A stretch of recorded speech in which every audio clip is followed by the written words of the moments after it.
I said, how'd we get you here in the flesh? Paid them off. Bribed him with Slurpees.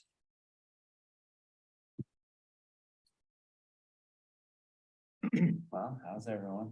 Sorry, I missed you last month. We're doing this. What's that? So you were getting your Oh, sugar. yeah, I was asleep this time last month. Well, half of everybody here was as well, so. Good man. Can we talk about our parking spots be taken up?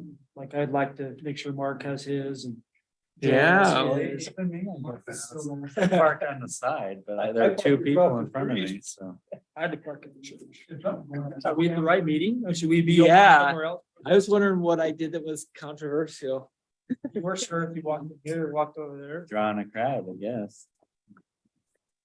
Should we go ahead and get started? Is this who we're expecting? Yes, and it's already.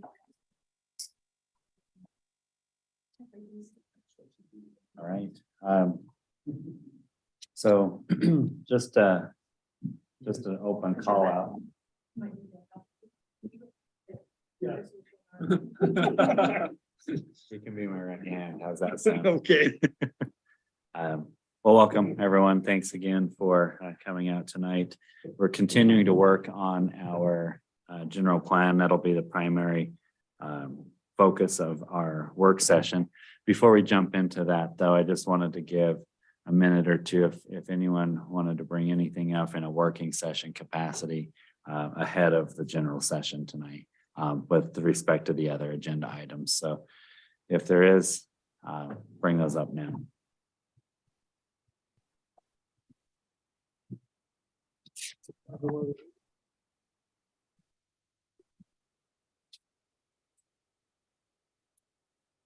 Work our way through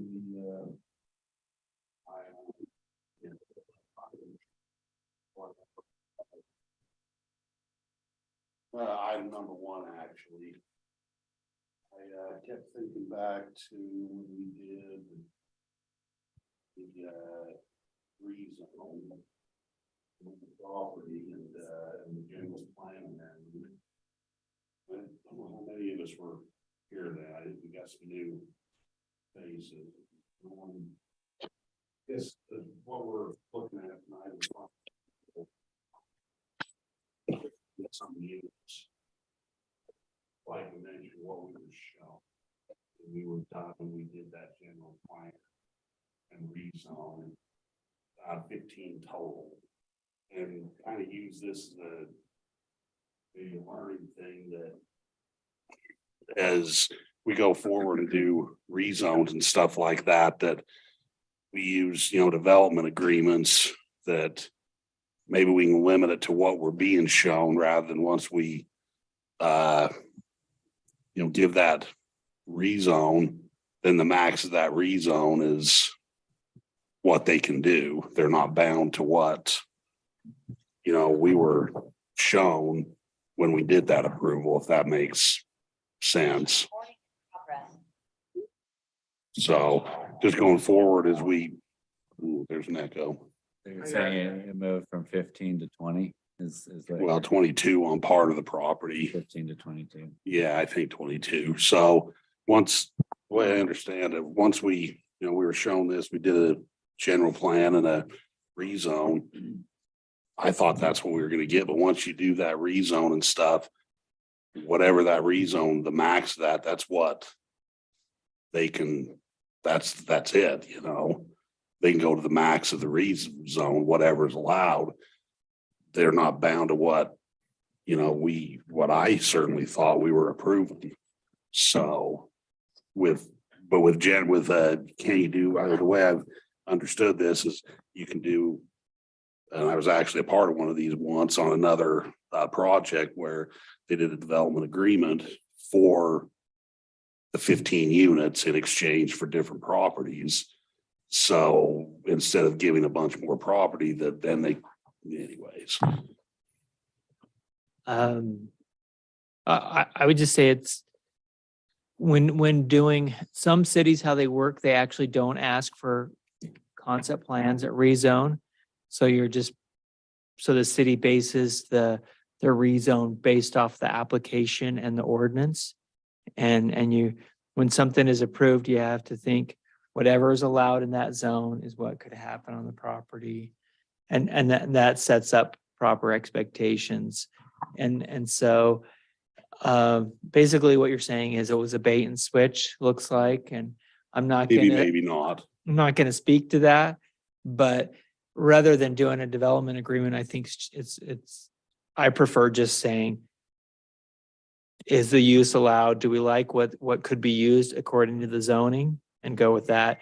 Doing everything by development agreement is a little bit slippery slope on it, rather than.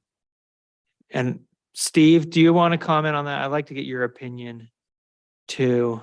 Like I say, a little bit of this, I'm just speaking to my experience with this. There was a rezone actually over behind my house that I wasn't on the commission. I didn't work for the city at the time, where there was a triangle piece parcel.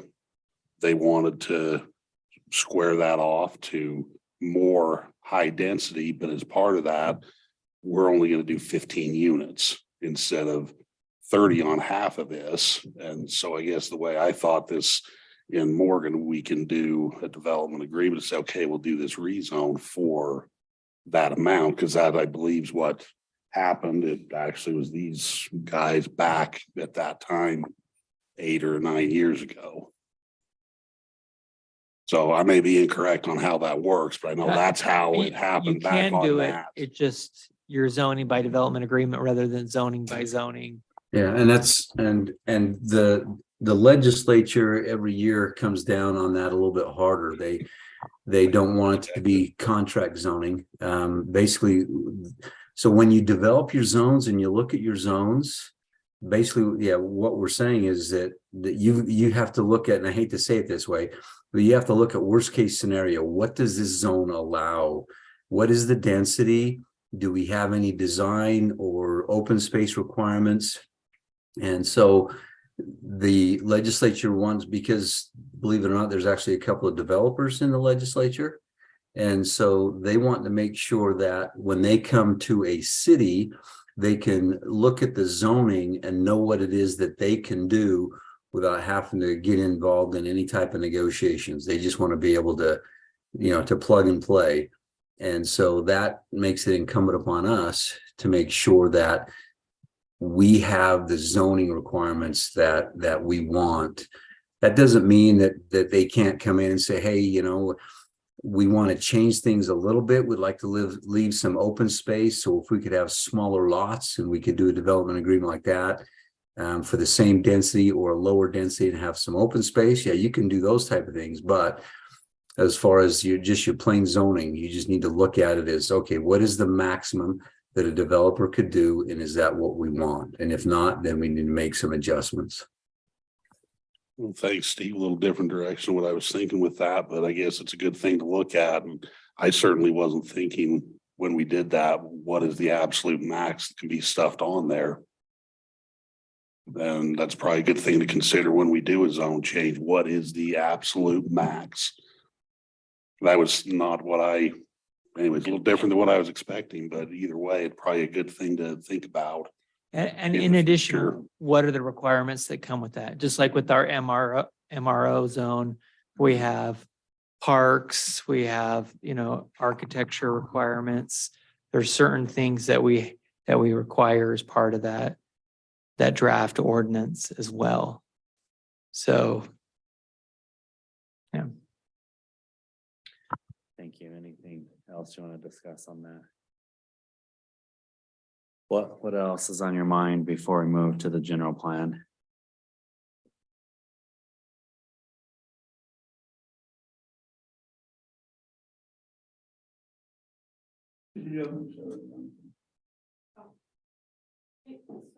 Just going to tell you real quick before you jump in. This Weaver Basin Water Conservatory, save the date. Mark and I went last year. Can't remember if Mayor Ray went.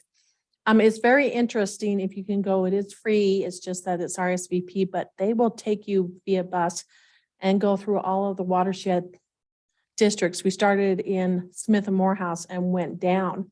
And we're able to visit Smith and Morehouse, Rockport, Echo, down at the point of the mountain here in Mount Green. And they take you on a private tour to show you how the water comes, and it was very interesting. Well worth it if you can go. It says they're gonna do it Thursday, June 22nd, and the tour is an all-day thing. And they feed you lunch. Yeah, and we might not be able. That's a good question. Also, if you go, the Utah Land Use Institute is doing, it's a free online course, or if you want to go to St. George, it's free there too as well, but it'll be a legislative update. The first day is the 6th and 7th. The first day will be really good because it is going to do basic planning and zoning 101 type things. It will fill your requirement. You're required now through the state to have 4 hours of training. So that will fill your requirement. And then it's Thursday and Friday of spring break. It's the 5th, 6th and 7th. 6th and 7th of April. And if you go to the Utah Land Use Institute and Academy, or if you go through the league, it's right there, and I'll tell you. Yeah, and I've got that notice and I'll send it out to you. And you can just sign up for the virtual and do it here. Comfort of your home, if you want to do that. It'll be really good. And then also just to let you know, March 28th, next Tuesday, during city council is our mandatory training for sexual harassment, Open Meetings Act, and something else, I don't know. How do Gary, we- conflict of interest. If we're not gonna be around next Tuesday, what are the options to redo that? Steve, would you redo it for those that don't get the normal training? Yeah, we could do that, or we could, I want to make, I mean, and Gary, I could talk to Gary and have him attend one of our work meetings so he could get you folks that same information. So if you can't come next week, we can see how many people missed it, and then we'll do it in one of our work sessions. And if there's some people that missed the from the council that weren't able to, then they could attend with us as well. But yeah, we can get that on the agenda. Teresa, the council meetings are recorded and available on YouTube. Wouldn't that be an option? Yes, I forgot about that. So we can do that. And then you would just have to let Denise know that you did that training. So I forgot about that. So YouTube usually is uploaded the day after, or at the latest 2 days after. Great idea, Dave. That you'd rather listen to Gary recorded than Steve live, I promise. Well, you sing in yours, don't you, Steve? No, if I did, that would have been the last one for sure. All right, thank you. Ray, you have one more thing.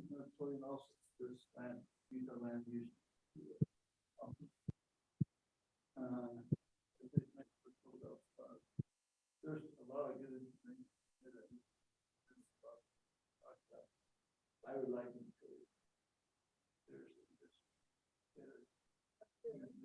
where we can apply.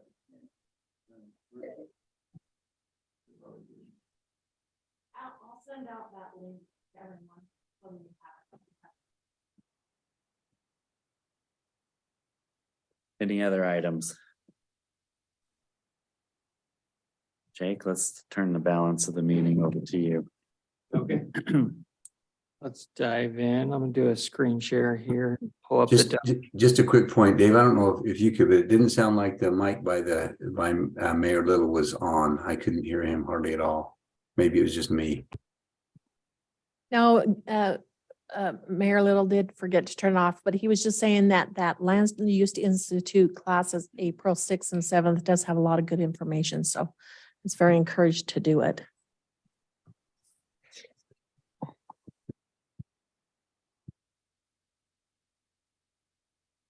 Okay. So it's been 1 year since we've been working on the general plan as a planning commission. Every planning meeting, we've spent time on it. And it was discussed last week to go through the future land use one more time. And upon recommend, it doesn't have to be a vote from the planning commission, but just comments. We'll send this back to the consultant group to update everything and prepare kind of a clean, new general plan copy with all of our comments in it. So on the screen, we have the future land use. And the thing about future land use is you have to remember that this dictates zoning, but isn't always, but it's not zoning. And sometimes think about it as if the future land use is up higher level, a little bit more ambiguous. And then when you get down to zoning, you get specific. And so within even one future land use, there could be multiple zoning options as well. I don't know if anybody has any specific comments that they want to talk about with the future land use. I got the map on the screen. Going over the big ideas, we're getting rid of this greater downtown mixed use concept and splitting it into essentially three: light industrial, technology flex space, which is basically where we have industrial now, master plan community where the dairy is, and then downtown mixed use in the downtown historic area. Is that gonna be changed in the map later changed? as well? Yes. Yep. Okay.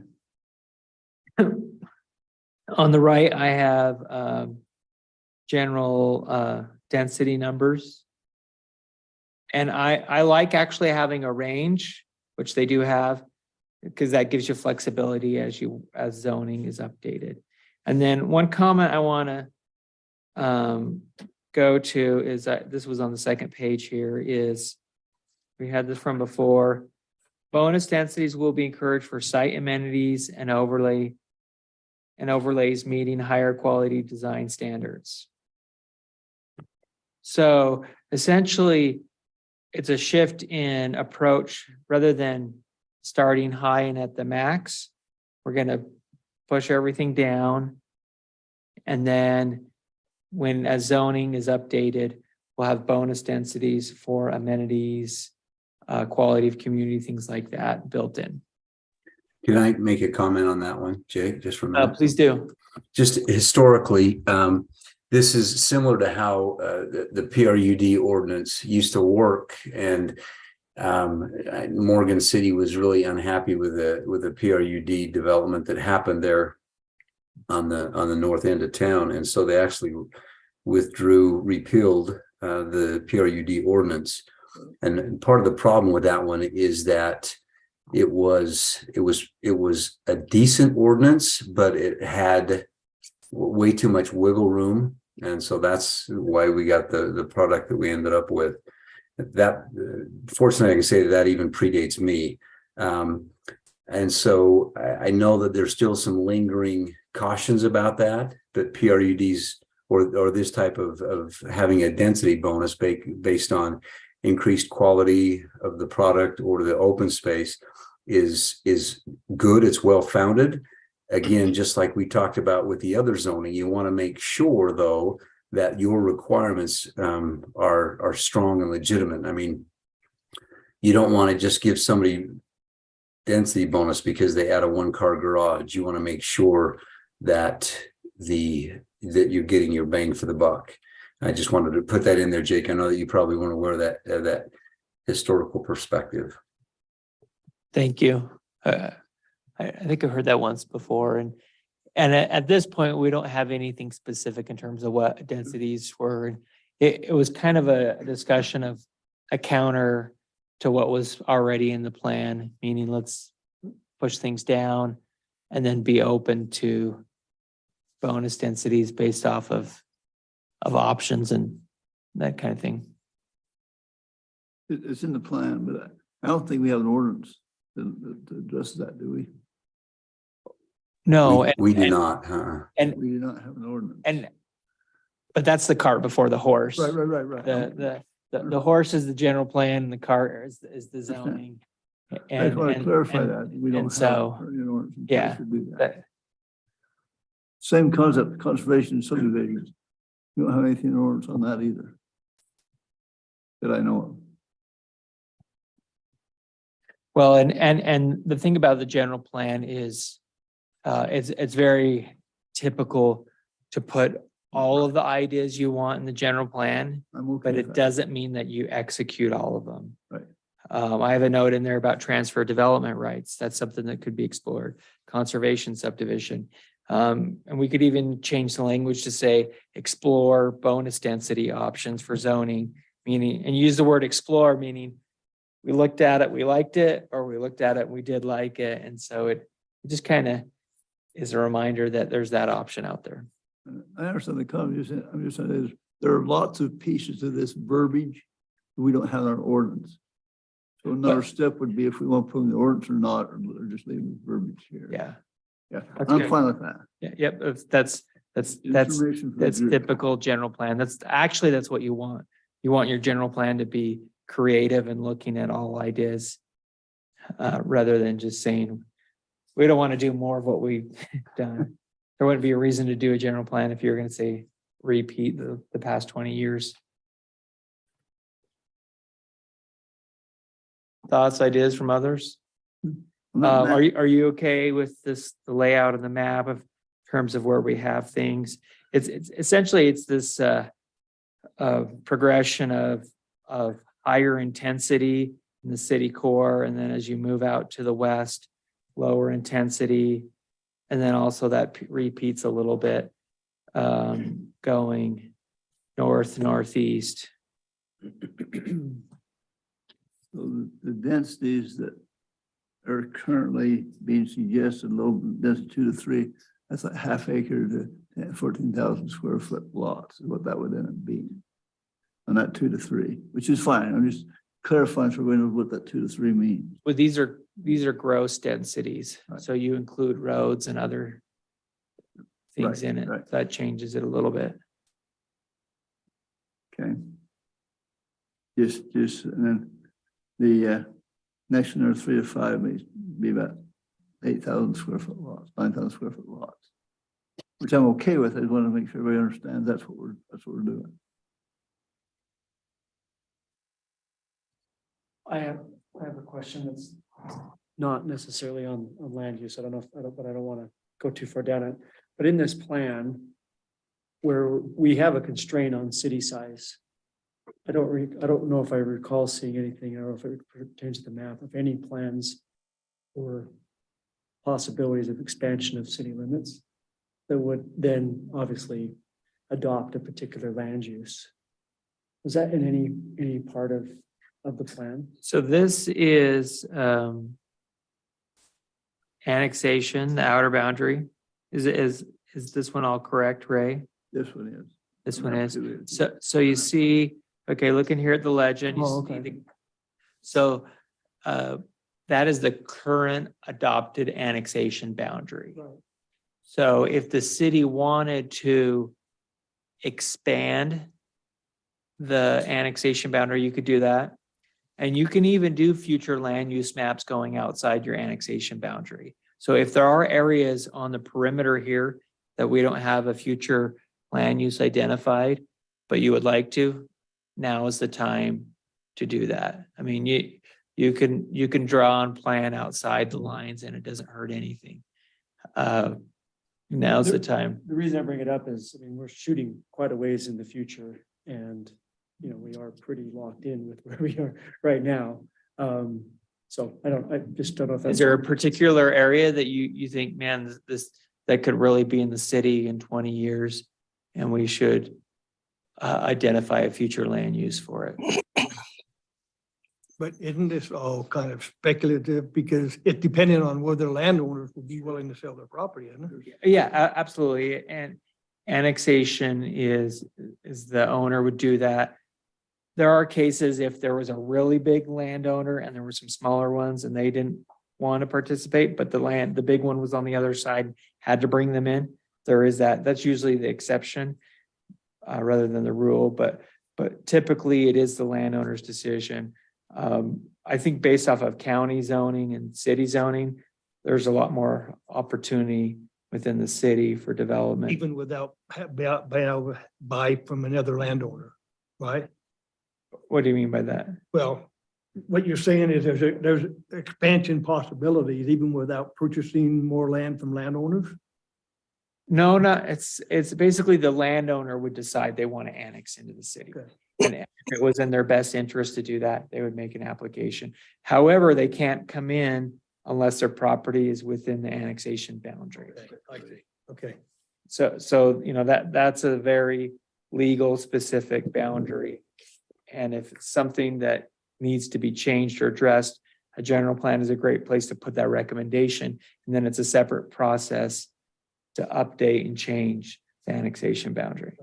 Under what conditions does the city initiate those conversations as opposed to the landowner?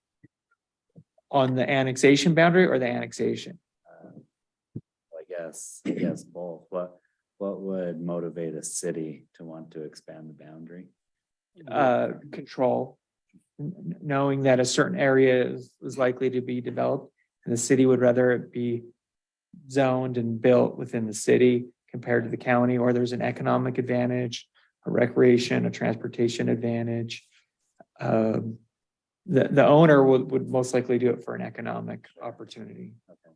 So understanding that then on these fringe areas, is there that motivation? Like, do we anticipate that, to Justin's point, in the next, when does this go for, another 25 years or so? 15 to 20. It really needs to be updated before 20. Well, if I can add to that too, Ty, the city manager, and I were in a meeting. I can't remember who else was there, and the county's former planner logged on, and there was discussion in the Richville area, which would be very easily served by our sewer facilities, about doing that annexation line farther up. I mean, Ty and I had even, I think, kind of talked, hope I'm not misspeaking, maybe up to the Richville Lane. And what that does is,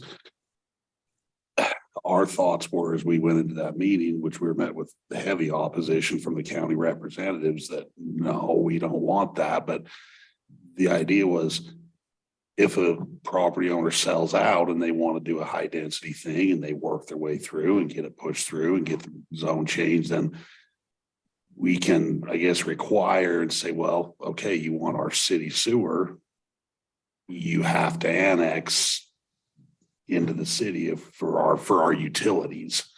And we, like I say, we met, there was pretty heavy opposition to any annexation up that way. And like I say, that's been a long time ago, so I hope it wasn't this.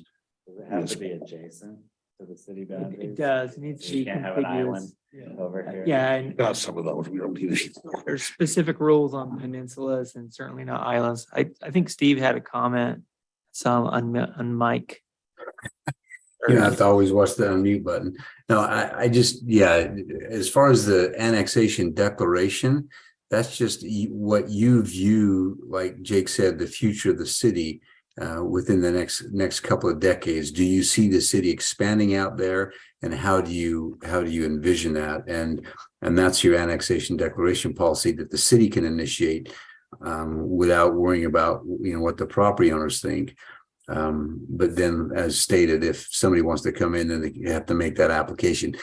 If someone wants to come into the city and it's not within our annexation declaration policy, we can simply go through the amendment process if indeed we decide that we do want to annex them. So it's just a procedural thing, so you can be conscientious about it. There are several cities that their annexation declaration policies actually overlap.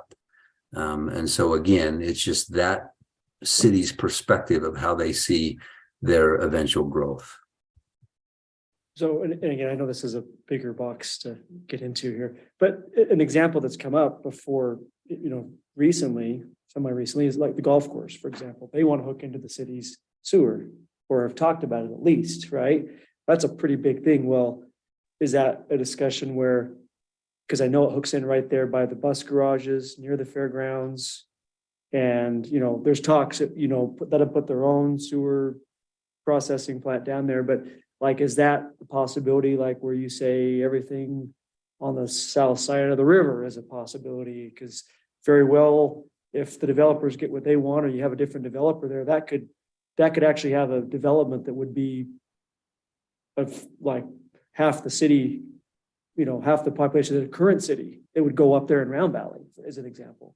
So, I mean, those are the kind of things I just wonder, is that possible in the next 20 years? Absolutely. Just depends on which developer gets their hands on it. So we're already going to have, as of right now, the plans, almost 30 homes. But anyway, didn't mean to open up Pandora's box there, but I was just curious on the way that the map, we want to display it as this, if we're allowed to have that discussion further on and add on to this thing, great, we can open up at that time. But Yeah. looking in the future. And I think there was a lot Golf of- courses are typically put cities in the black. Or in the red, I mean, in the red. There was a lot of public outcry, I think. Property owners, I don't want to be in the city, and I don't think a lot of people understand, well, it's probably not you, it's probably gonna be your kids or maybe even your grandkids that are. It doesn't mean you have to be in the city today, it's. Yeah, 2 generations down the road, just what we see is, you look at Morgan City, we're what, 3 point some square miles? And you look at any other city around, I mean, it's hard to compare to Layton City or Kaysville. They're 20, 30 square miles. So our city is tiny. So it's a long distance view, I think. Go ahead, Ray. Situation is, I think before we expand annexation, it ought to be studied that we can provide sewer, water, and power to those areas. I mean, it doesn't make sense for us to just arbitrarily draw a line and say, we want this in if we can't provide services. That's number one. Number two is, as Steve said, Steve did a super job. You can annex and change your declaration based on a petition. It's a little more difficult for that in order to petition than just say, I'm an annexation declaration already. They can petition and we can accept that petition and bring them into annexation if it's not on this map. And at that time, you would have signed the zoning at the time of their application. As Gary said in the past, the city's probably in the best position of any place when someone would come and say wants to annex. You gotta be for a certain purpose, you gotta be beneficial to the city, and you can declare what zoning is when they come in. And it can't be a spot zone, it's gotta be contiguous. So if Round Valley came in, you'd have to have all the farms between there and here willing to annex as well. Teresa? Yeah, so when we were meeting a year and a half ago in the development stage of this, we had sat down with the engineer, exactly what Ray had said, where can we actually provide water and sewer before we start expanding the city limits that we could actually service and provide. We had done that, and then we'd included it in the updated general plan for review. And like Lance said, we had a lot of opposition with quite a bit because we didn't show the future annexation area, but future growth of the city is what it was named. And we chose to do the general plan, and then we'll work on annexation mapping in the future. Does that explain? Great. And you can always do like a small general plan update. Let's just say in 5 years, the city did change the annexation boundary, and then you just go back and update that map in the general plan. Any other thoughts on this big picture view, the land uses, densities? Jake, I'd have a question on density on one piece. It ends up being the piece behind the high school there. It's marked as high density to the commission members, the Jenkins property. And you look at high density in the city, and most of it's buffered by the freeway, by the river, school district. But this piece right here butts right up against half-acre building lots and a probably quarter to third acre subdivision. Is that a good fit? And let me point out too, one of those lots or mine, it would be my backyard. So I'd have maybe a vested interest, a little bit more sensitive to it than others, but putting the high density right next to the lower, is that a good fit? Where, can you kind of?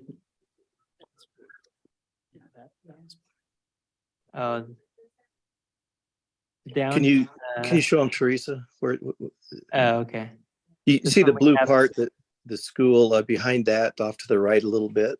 This one I have highlighted because I think we're changing that to MDR.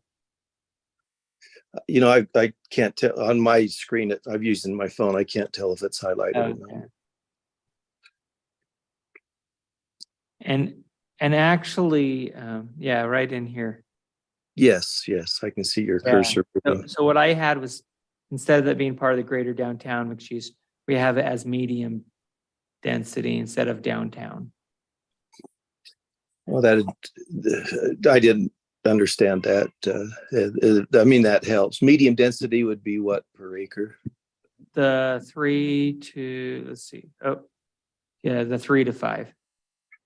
Now, it'd be an easier sell than the higher density for sure. I And- think, oh, sorry, when we first initially thought a greater downtown mixed use would be a benefit for the high school, the baseball, and the football and the soccer to have like mixed use in that area to enhance our commercial and have commercial come all the way into the city and just instead of just on State Street. That's just a history of why we went to greater downtown mixed use right there. Yeah, that's probably, I mean, it doesn't really connect with the downtown just because of the geography there. So it's more, I mean, with the higher density at 15 units, just didn't seem like a good fit. And actually, I want to bring up something that, so there's a difference of opinion out there in the planning world about zoning, public lands, parks, school districts, things like that, like having them in a public zone compared to just a basic zone. I don't agree with having a zone just for schools and parks and things like that, because it basic, because you could build a school in a park in any zone. It doesn't have to be zoned for that. So it encumbers it later on if you want to change a property to a school or a park, it encumbers it that way. But also it encumbers it if you want to, if the school district wants to sell a property, which they have every right to, or the city wants to sell a property. And so for a future land use, I like schools and parks sitting on top of kind of, and really a future land use. And the same thing was with zoning. And some of my comments in here, I actually have this as MDR where the schools are. And then I think I would do the same with parks in terms of just continue whatever the adjacent zoning is. I want to see what Steve's opinion was on that, but I've seen with transfer development rights or other things where you have, there's no reason to have a zone for parks and schools because they can go anywhere. And it also really messes with land values, but you can do those things within any basic zone.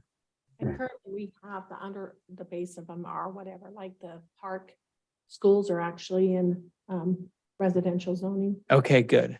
Yeah, I agree with that philosophy, Jake. Okay, so I think I'm gonna, in my comments to our consultants will be, let's just have these schools and parks, sitting on top. It's good for land use planning, saying we do want schools here, we want parks here. But in terms of under a base land use and a future base zone, you want that residential, commercial, mixed use, whatever it is. That makes sense? It's a little bit different than what's in here. Can I just make one comment? Yeah, I think please do. it's exactly what we're talking about. He was talking about, I'm just gonna walk up here. I think your distinction is really important because in my mind, it really matches up well. Dave was talking about this area right here being in his backyard. And this line right here, to me, I think you've drawn it and it looks really important to me as I walk down this road. I see the front of that road changing in time, that being a high traffic area. And if you've got that general downtown mixed use on the front of that road, maybe where that line is trying to indicate, I think that makes a lot more sense. And like to Dave's point, I don't know that that should carry all the way to his backyard. It seems like a buffer changing zone right there. And so, maybe that line that you've got drawn right there is exactly kind of handling what his concern is. And it matches a little bit more of what I would think would naturally occur there. Okay, I'm gonna pull up the map, so we can zoom in on that spot. Where is that?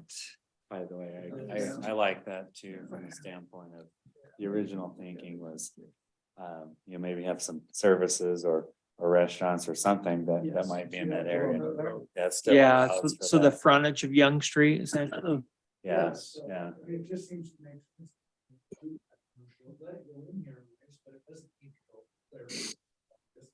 Yeah, okay, okay. We've been working on this for a year. Land use was one of the first. So probably what happened is one of you smart guys said, we drew that in a year ago or 9 months ago. That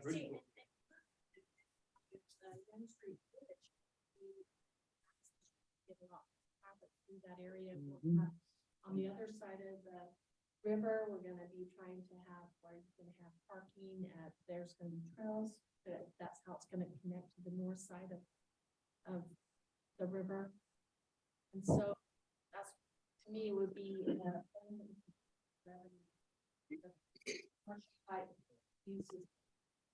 right there, and especially if we do economic development and travel. Hey, Nate, we can't hear the speaker. I'm the one that's supposed to be in charge and I can't. We never push my button, Dave. But it's All just right. saying that, with Young Street Bridge, it could make a difference of having more traffic come through there, and we're gonna now have a new access to the city, and why not have a little bit of commercial that'll support the services that'll be there, like events. How does 150 feet deep sound on both sides? That's a generous number for a commercial building, some parking behind. That'd be like a setback. Just a future land use and then zoning at some point could match. Essentially what we're saying is that around Young Street on both sides could be commercial. Oh, I see. Okay. I was gonna just grab a screen. Yeah, that makes sense.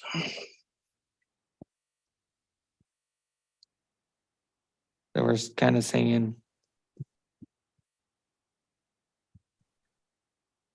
basically like this. If the school ever wanted to sell,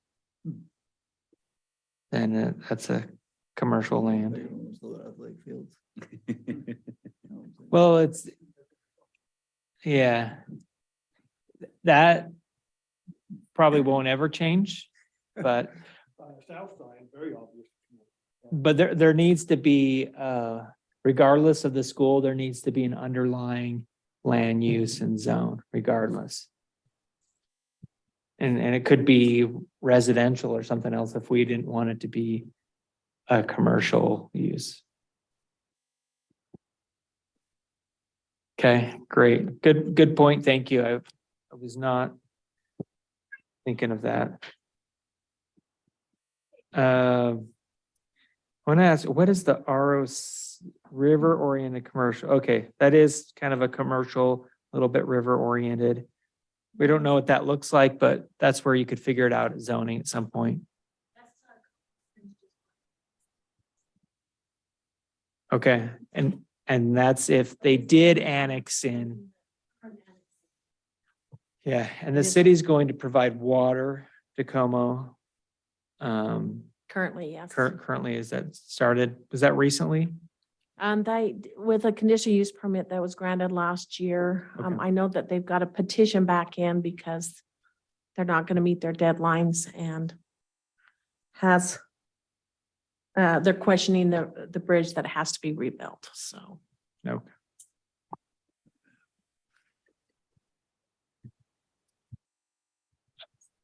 Any other thoughts? This is one of the most important pieces of the general plan.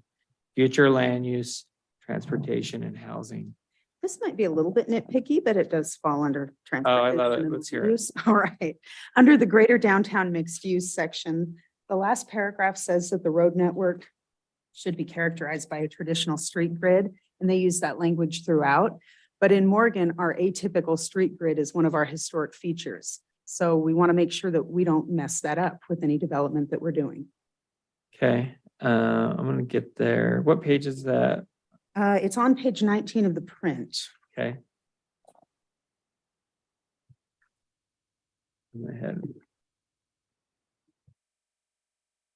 And I think what. Oh, right Yeah, here. right there. Yeah. Okay.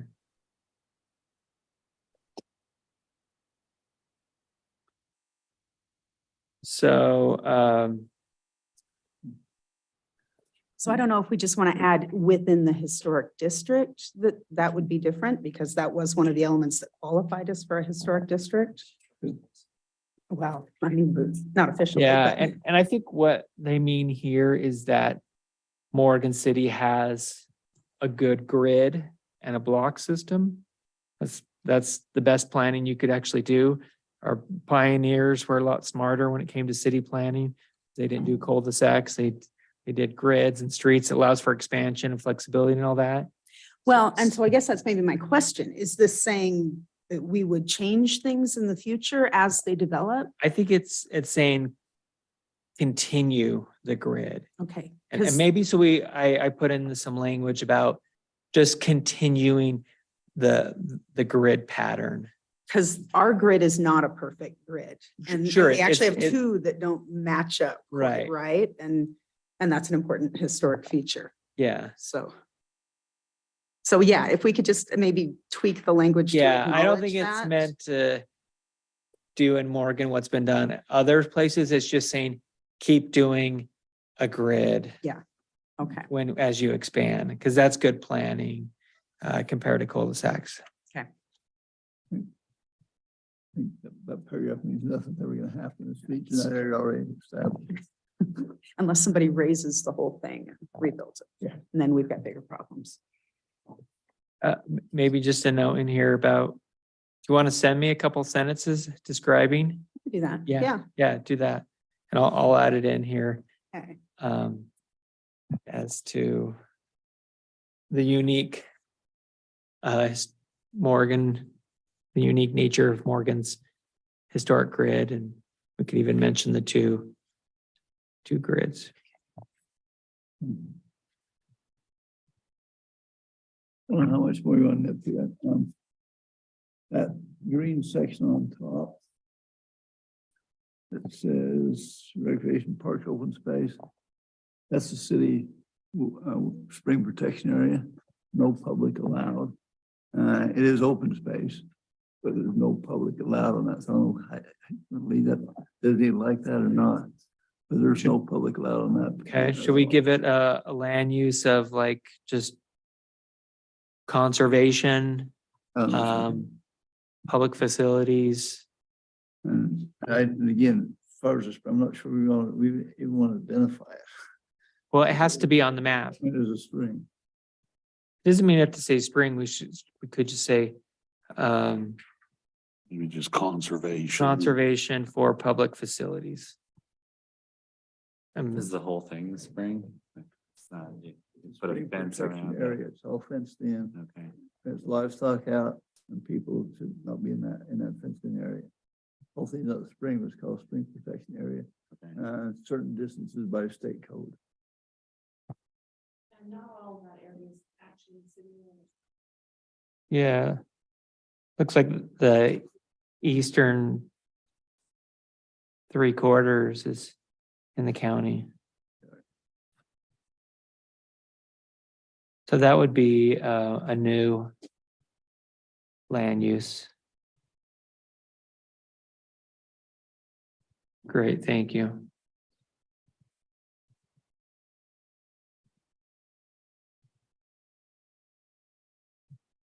there's this section of highway commercial on the other side of the railroad, but look on the map, it just kind of looks like that's in between the railroad track and the highway. Is that logical or is it just? I mean, it feels like that's a pretty thin road in between there in my mind. I could be wrong. Maybe it's not. It's between. Okay. It's All right. between, It's in the right place. It makes sense. it's between the freeway and the road that goes from Donna's PlayStation. There's an underpass there. And this is it right here? It's between the freeway and that road that goes along the hill there. So that makes sense. Oh, I was talking about this piece I thought down it here. was on the other side of the railroad tracks. Yeah, if it's, Is this it? That down So you're talking about? yeah, that's not usable for anything. That's, yeah, that's the railroad right away and access road. Yeah. there. That's, Yeah. no, no, You're not gonna build anything there. yeah, there's nothing, that's the railroad frontage road. Okay, so we should put something on it. It's not in the city currently, you just leave it as the yellow colors that are by it. Well, it is within the annexation area Right. and within the city. So could be ag. There's a place like that in Orem, where I'm doing a plan that is basically just like llamas I'm out, and I'm out. Are we sure? Is this the freeway and is this the railroad tracks? If that is, yeah, it is on the outside oh, it is on the, okay, we're, tracks. okay.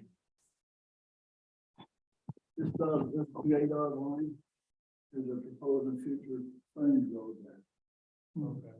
So that's the proposed future frontage road and railroad. track. Oh, okay.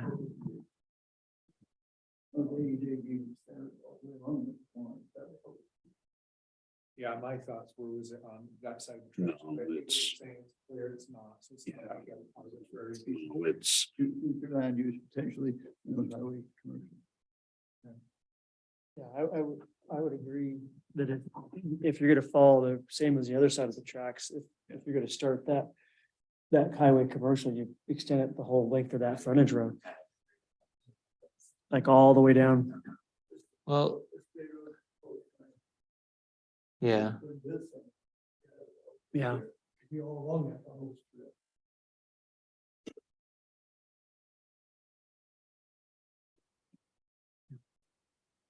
Okay. You already have a lot of highway commercial. I don't think you need more. We don't and need that's- more commercial. Yeah, And a lot of cities are way over zoned for commercial. It's more cities are over zoned for commercial than actually have the need. And I think when you talk about that area, they haven't adopted it yet, but the county is doing their transportation, active transportation, and they're anticipating or hoping once it gets to the city limits, it'll go down on that side we're talking about and hook up to the Mickelson Mile when you get into the middle of the city.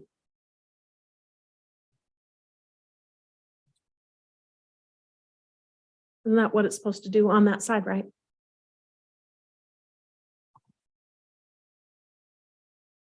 Well, good. Last question.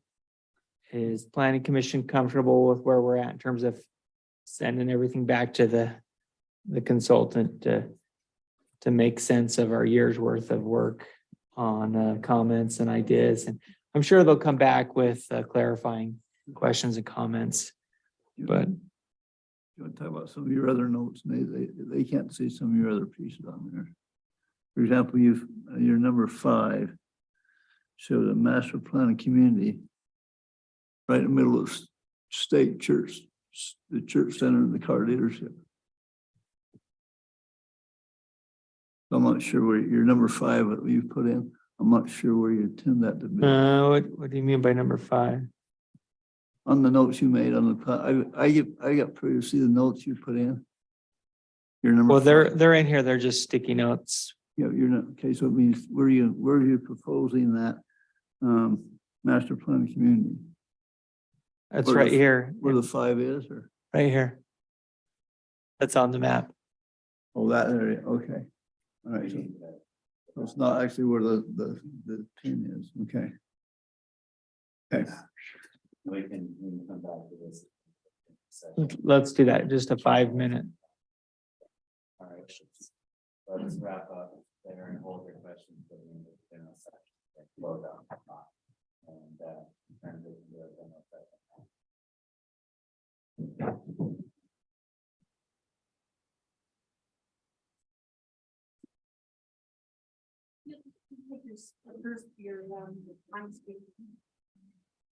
And then, Nate, that's why I put the general.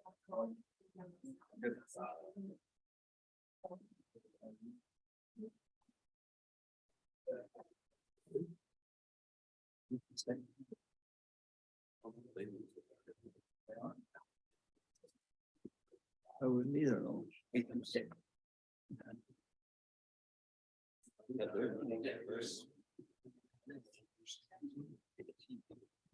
Still got a building down there.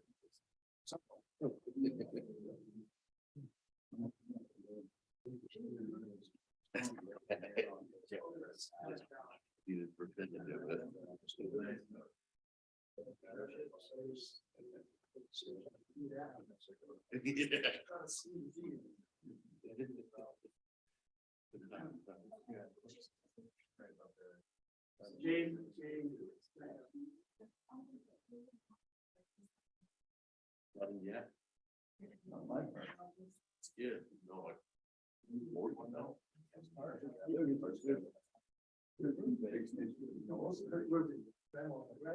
Yeah, right.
Good evening. Tonight is Tuesday, March 21st. I'd like to welcome you all out to our general session of our Planning Commission meeting. Thank you for those that have joined in the room.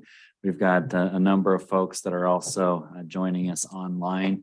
Just as a reminder, tonight's session is being live streamed as well as recorded, so keep that in mind. But thank you for your interest in the agenda items that we have this evening, for your participation, and we look forward to discussing those items as we get to those parts of the agenda. So thank you for that. If you have not already done so, please sign the login sheet at the front of the room. Let's go ahead and begin with our minutes from the last meeting. I was not at that last meeting, so my review of the minutes was helpful to catch up, but I don't know if they were accurate. At this time, I would like to call for a review of that, and if you've had an opportunity to do that review, then we can accept those into the record.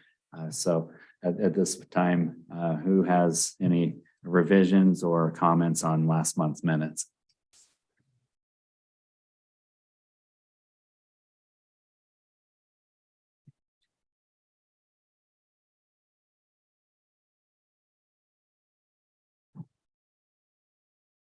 Mr. Chair, I'd like to make a motion to approve the minutes. Okay, is there a second on the motion? We have a second. Any discussion? All in favor of adopting the minutes as discussed? please indicate. Looks unanimous in the room. Thank you for that. Appreciate it. We will jump into our agenda as outlined. There are 4 items. We'll take them in the order that they're listed. So this first item is with respect to an apartment project by H&A Investments. This is for a final review for this property located approximately 550 East, 700 North. And we've had previous conversations as a commission with respect to the other phases of this project coming through the planning process. Jake, would you mind reorienting us to that and setting the stage and context for what the action is this evening? Thank you, Chair. Be happy to do a screen share here. There we go. So the project is located in the RM 15 zone on the east side of the city. And here's the location on the screen. 700 East, 600 North approximately. And the proposed applicant, I'm going to pull up the site plan.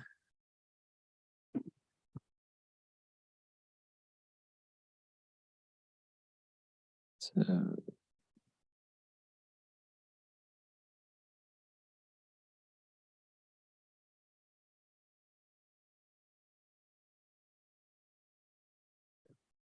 property comes from 700 East, heading northeast, 600 North. There's 3 parcels. The centerpiece is owned by the city, and the city is entertaining an agreement to lease that out to the applicant. And then the proposed use is 22 townhomes as seen on the site plan.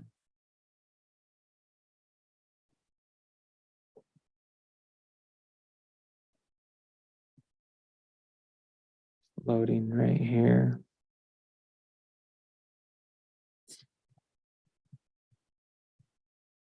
Any specific questions on the site plan Let me open from the that up. Planning Commission? Let me open that up to all commission members with respect to the site plan. And I feel like we can also open that up to any comments and questions. We have representation from the developer here. Yeah, very good. Thank you. So we may have you stand up in just a moment. Okay, would you like me to go through the staff report? I would. yes. Okay, I'm gonna start with my staff report. All of the items that we requested from a planning standpoint were met by the applicant. Parking, setbacks, landscaping, land use, building type, and density are all conforming. I've highlighted in red a couple of things to bring to your attention. This is from the engineering report that a notice should be recorded on the property indicating that it's within the sensitive lands district and is the current sensitive land ordinance as of this date is applicable. And then also I want to mention that they have provided updated architecture plans, engineering plans, landscape plans, all conforming with the requests and conditions asked for by the Planning Commission. So from a planning standpoint, everything is conforming. I'm going to switch now to engineering review. As mentioned before, recording on the property, the sensitive lands.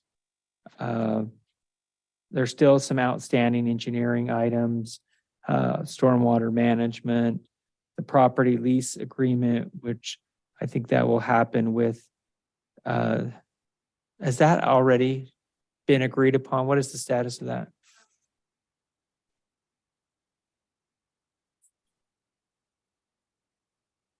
Okay. Thank you, Teresa. So there's just some outstanding, but these are all engineering comments that can happen. And my recommendation is that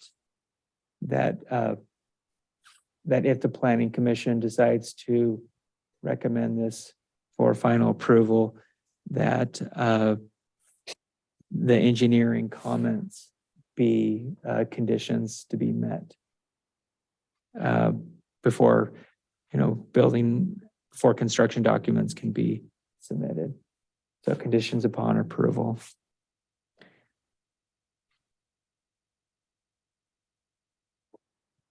What are those? What are those? On your screen.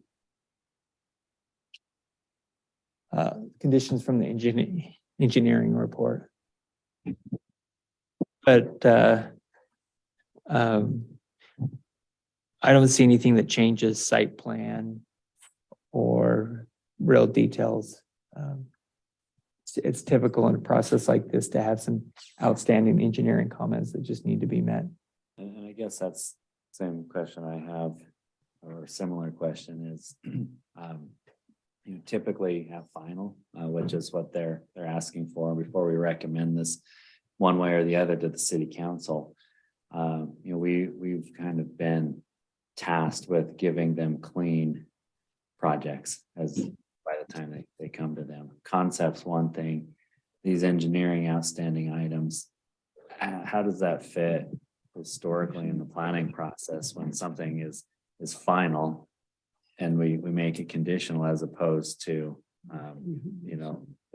they're cleaned up before we even give that recommendation to the city council. You can recommend approval with all these conditions be met before it goes to the city council.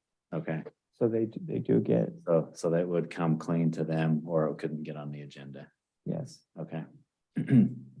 But Teresa, however, you Yeah, can so speak to city history and process. And I apologize, we used to have quite a bit of open engineering items, and so we've asked Matt Harvickson to be more detailed in this.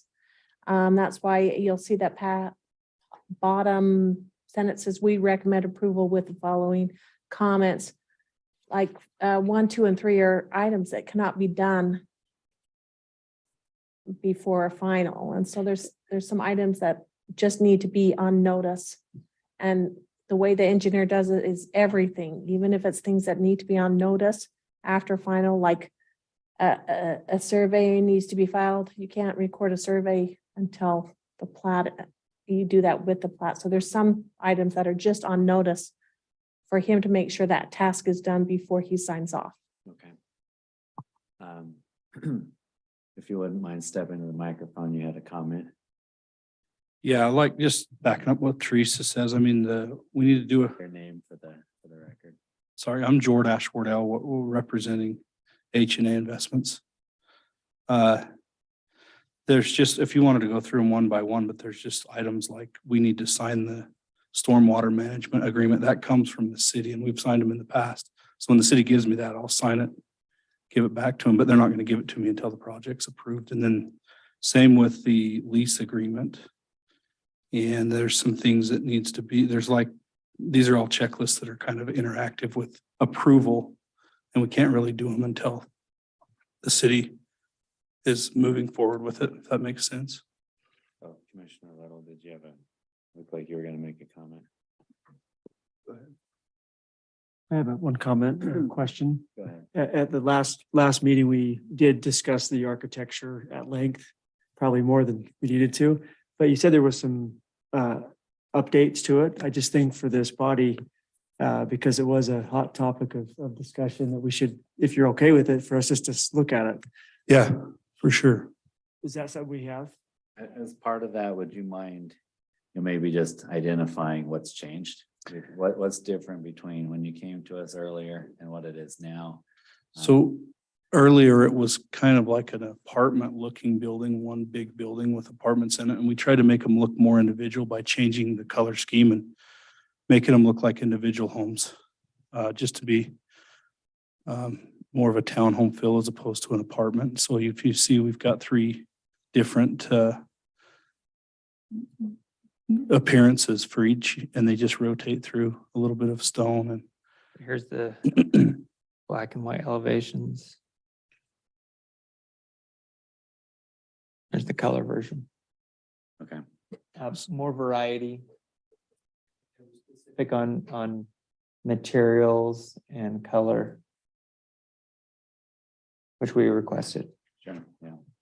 I remember as part of that discussion, Justin, that we did talk at length, but we didn't add anything as conditions or requirements into the approval. It was more, all right, you've heard us and now you've come back and this is how that's been interpreted. Well, I think it's much appreciated when we do make comments or suggestions or opinions and the developer does their best to reflect that. So we appreciate that.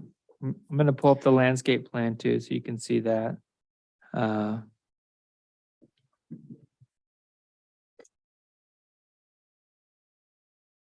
Here's the color version right here. They have grass only where grass is appropriate. Water-wise planting palette. More drought tolerant landscaping. This is loading here, but you'll see in just a second. That was another, similar item we discussed.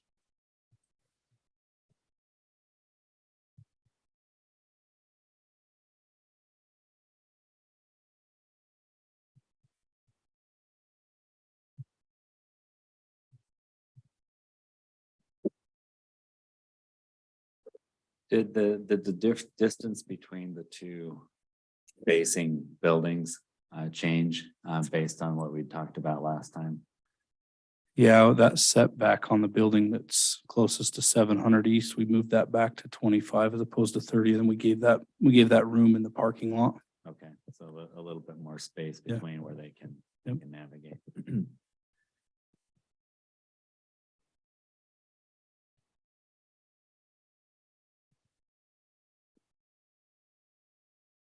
I appreciate Jake's comments. The fact that Jake had seen landscape plan, approved it, and he'd seen the new changes. In the past, we've had those sent to us. I could have been much more prepared tonight if I'd had this stuff sent to me, rather than, and again, I trust your word that you'd seen them. But in the future, I'd like to have stuff sent to us so we can review them and actually have seen them. And we wouldn't have to gone through you showing them if we'd already seen them.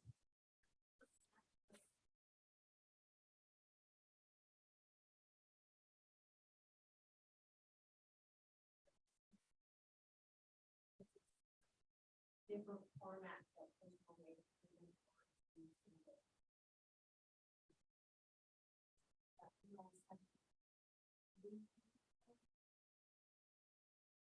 That have a link to all of these. Thank you.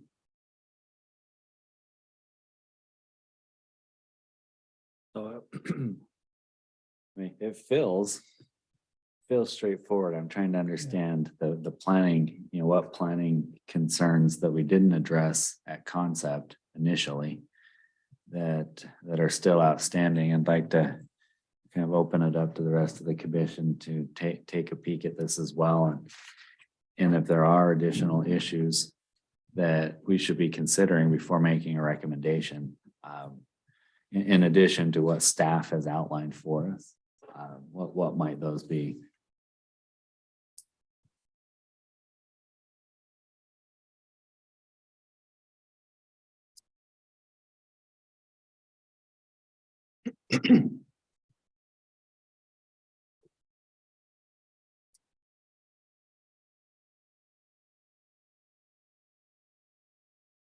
There's a note that's kind of cut off on the bottom about culinary water.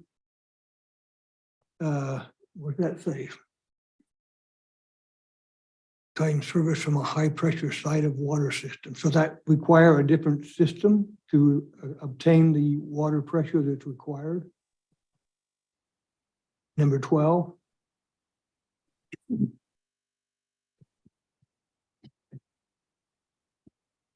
George, would you like to speak to that one? So my conversations with Matt on that is there's a high pressure coming down the road.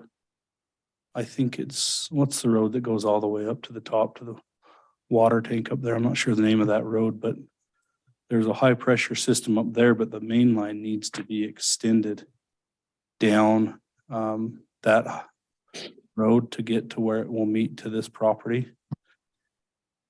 And our conversation was that maybe there would be some type of agreement between us and the city at some point to share in the cost of that. And we would take the cost of the fire sprinklers and apply to that. But Matt's approach, and I won't speak for him, but my understanding was that we were trying to get approval so that we could move forward. And if there's some agreement in the future, we would eliminate the requirement for fire sprinklers and then hook to the high pressure. But in no case is the pressure that we have not acceptable. It's just not ideal. It's low. So what is the minimum standard for water pressure?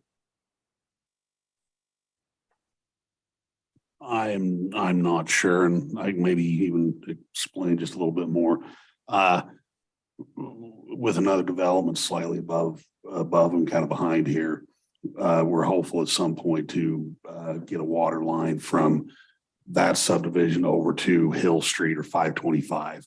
If that line had happened before this development, we may have had them bring their water in from the top, and they would have been on that higher pressure zone, but that water line doesn't exist and may not for quite some time. So as far as fire marshal and everything, it does, I don't know what the standard, I don't know what the minimum is, but they do meet it off of that lower. Minimum standard. Yeah, it meets the minimum off of that lower. It'd be better if you could get off that upper zone, but the lines to do that don't exist, and Okay. they may not for a long time. This next comment here, number 13, I think kind of brings resolution to this, that the fire marshal has requested that the buildings be equipped with fire sprinklers. So you could say that the health, safety, and welfare will be met. They may not have high pressure showers, and the irrigation for most of it will be drip. And so they don't necessarily need a lot of pressure, but in terms of fire suppression, that'll happen with building sprinklers. That's according to the fire marshal.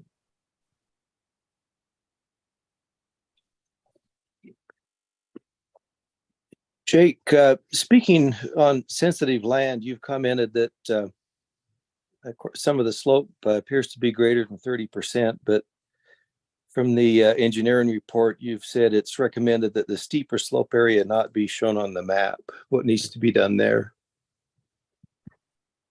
So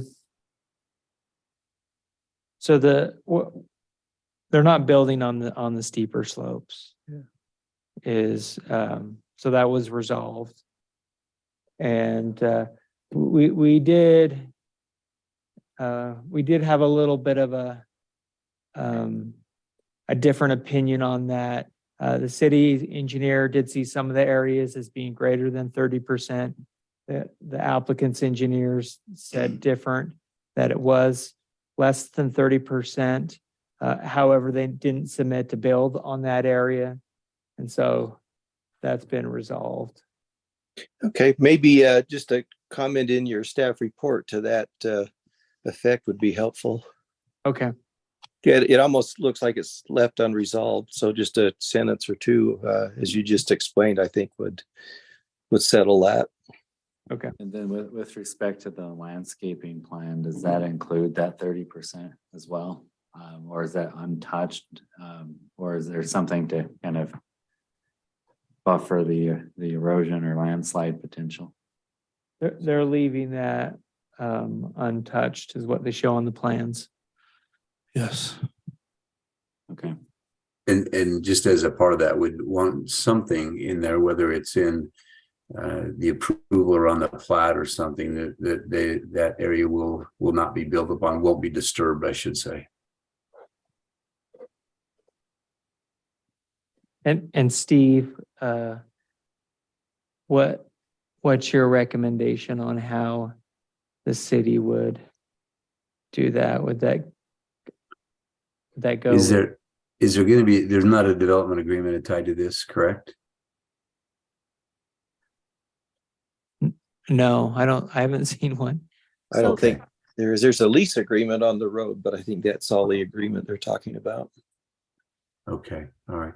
Just simply a note on the plat would just, referencing the approval and the sensitive lands ordinance that this area is to remain undisturbed. Thank you. So that would be something the planning commission should recommend if you choose to do a recommendation tonight. Yes. Thank you.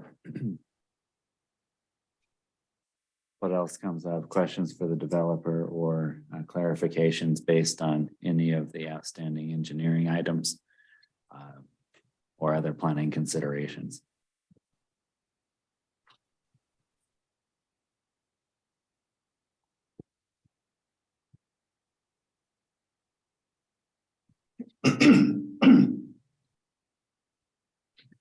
Is there going to be an HOA as part of this?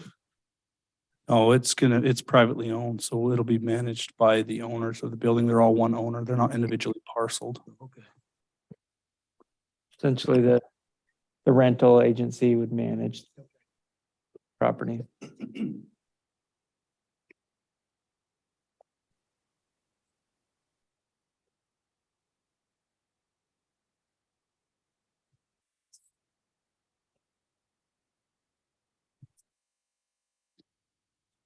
So, Mr. Chair, if we can, are we free to make a motion? Okay. I would like to make a motion to send we're doing a positive recommendation to the city council, correct? If that's what you're. Okay, I would like to make a motion for a positive recommendation to the city council for this final review of the H&A Investment Apartments on 550 East 700 North, contingent on completion of the mentioned and listed engineering items. And the note on the plat concerning sustainable lands or sensitive lands that are to not be disturbed. Okay, thank you, Mr. Reese. Do we have a second on the motion? I'll second that. We have a second. Thank you, Lance. Discussion on the motion, Mr. Chair, can I just make one comment? of course. Is some of those, the way I'm reading it, they can't be done until those requirements that the engineer put on, like you mentioned, can't be done until it's approved, correct? And then at that, is there sort of a little side note that says that on the motion? Those items that, It feels like it's worth entertaining that, the ones that can be done before approval should be done before it goes to the city council. That feels appropriate. Clearly, we don't want to put them in a loop that they can't get out of if it's contingent on being approved and can't get approved until it gets there. So I can amend that contingency. So I would change that to contingent upon the engineering items that are possible or that can be completed prior to approval for those to be completed.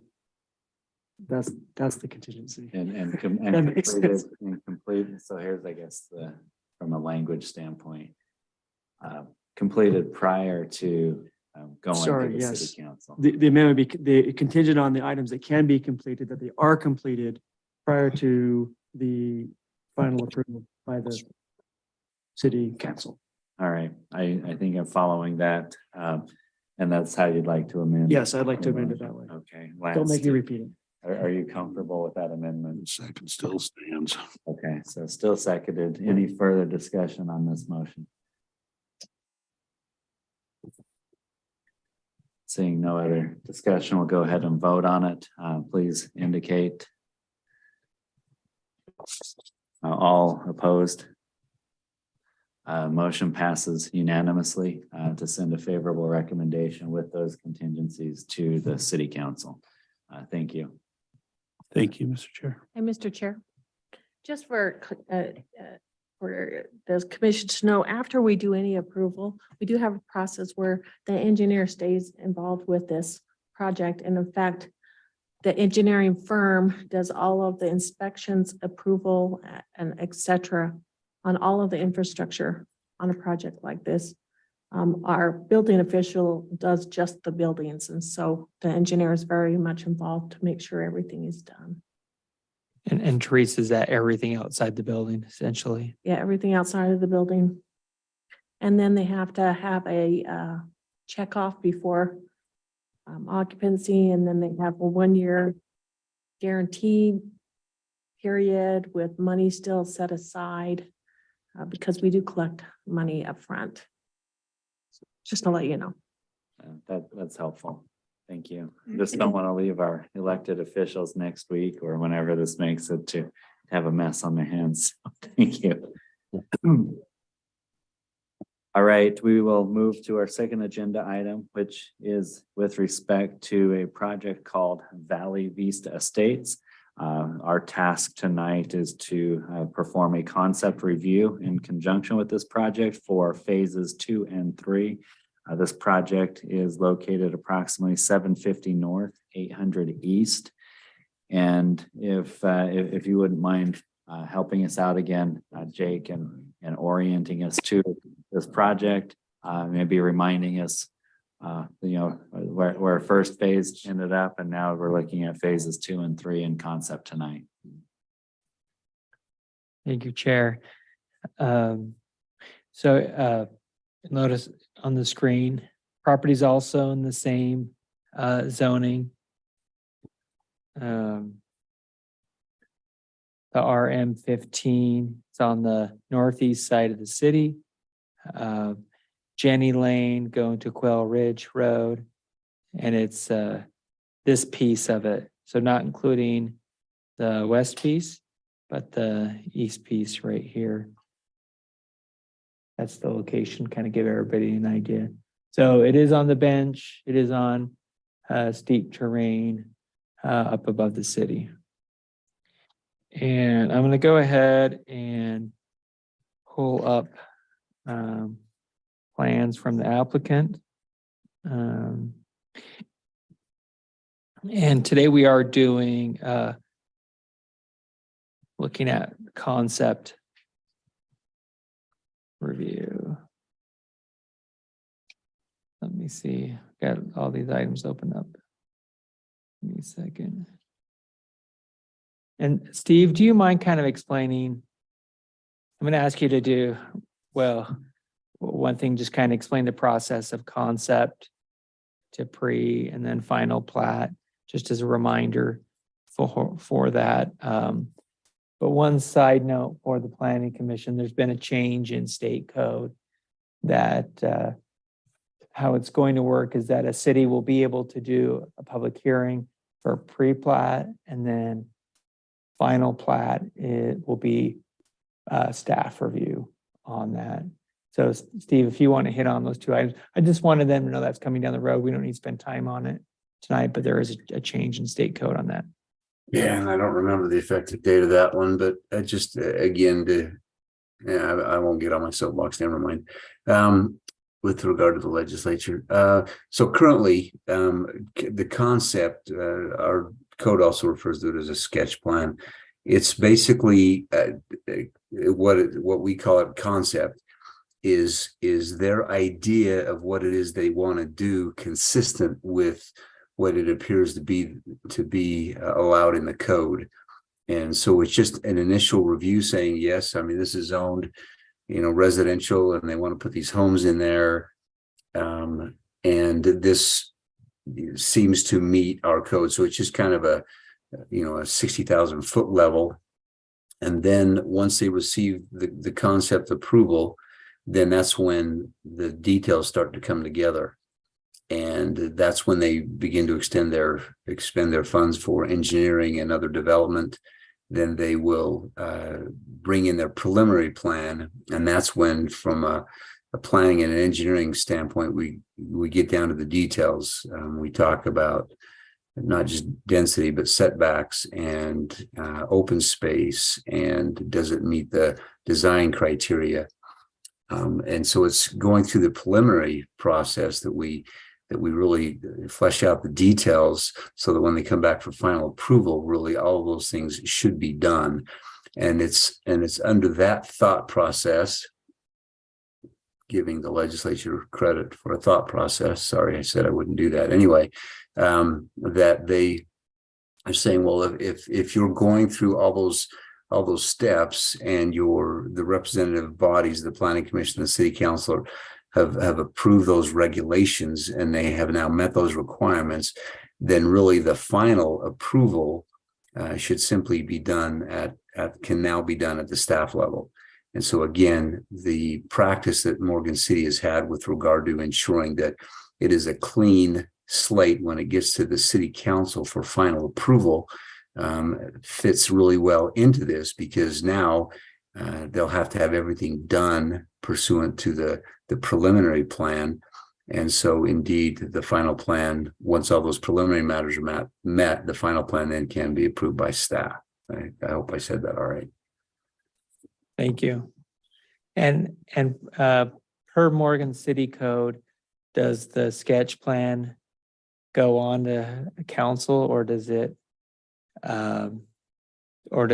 if recommended, does the developer provide it a pre-plat? Only if it's in the sensitive land ordinance under our current makeup of the code. Only the final goes to the city council. Okay. Unless it's in the sensitive lands. And in this case, where this project, phase 1 was approved prior to sensitive lands, where does that fall?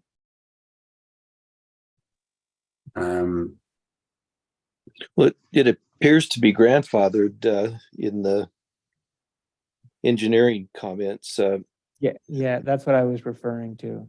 Yeah. And my only concern there, that very well may be, but even grandfathering has its limitations. If there are, and I'm sure that Matt would have pointed those out, though, even if there are some, life safety issues, some critical issues that need to be addressed, then we can still impose those. But if indeed there's not that concern there, then indeed the grandfathering would be applicable. Yeah, in fact, maybe this is your statement, Steve, but the city's legal counsel reviewed our position, meaning the engineer, and has determined the development agreement, which was prior to the sensitive lands ordinance, allows the property to be developed without strict adherence to these requirements. And then it goes on to comment on the safety, just like you did. Okay, all right. Man, 2 opinions from 2 different attorneys that were the same. That's a rare. Yeah. We better note that. Thank you, Steve. Okay. Anything else before I proceed? From Steve, I have a question. Because we're in the process, are we going to proceed that concept, preliminary and final note will still go as follows with planning commission and city council both? Because I thought I read on that it didn't start till May 1st or something like that. Correct. So so we'll still go through our current process. Yes. For this project. Yes. Okay. All right. So this is the proposed site plan, 33 townhomes. And there's 2 streets, Street A and Street B. Street A has a cul-de-sac at the end. Engineering has indicated that that's the proper distance. Street B is longer and has a hammerhead. There are concerns from engineering and streets and fire about the hammerhead. Questions about maybe if a cul-de-sac is a better turnaround. That can be changed on the pre-plat as well, giving the applicant a time to work on that, but I just want to bring that up. It does meet the need, it does meet land use in terms of townhomes are appropriate here. The density amount is correct. Parking meets parking ordinance. And so those are things there. I'm going to go through some of my comments on it that I had. As mentioned, it meets some of the basic planning requirements. I mentioned kind of the slope issue that was already discussed and some of the main comments from engineering. Geologic report will be needed. Our engineer has recommended that roads be private, that these streets be private due to their size of it. And also, engineer has recommended that most of the utilities be private. However, some may need to be public or at least, publicly accessible via easements for maintenance. Common area ownership, maintenance, and management agreements are needed, but of course that can happen at pre-plat. And then we have received some concerns via streets on wildfire, on fire for wildfire management risk. And I think in a minute, Lance, if that's okay, if you want to mention some of those in a minute when we get to it. I don't know anything about wildfire stuff, but No? must be thinking about something else. from Okay, I somewhere. thought it was access for wildfire. Okay. And then some of my comments are if the lots are for sale, they need to be a little bit larger to meet the zoning. We do need dimensions on the plan to make sure that we're meeting all the setbacks and some of those conditions. I'm going to switch over to engineering comments now. I mentioned the need for a geologic report, landscape plan, utility plan.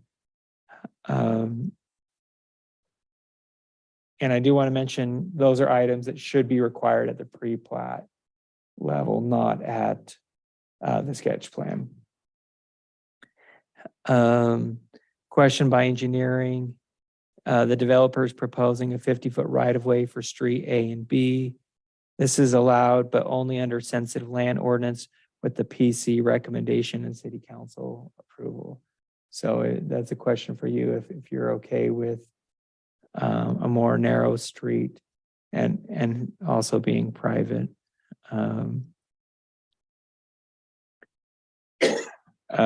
Comment 7 also matches that. And recommendation for privately owned street and maintained utilities. And then a question on water model, but that will come under study and looking at that.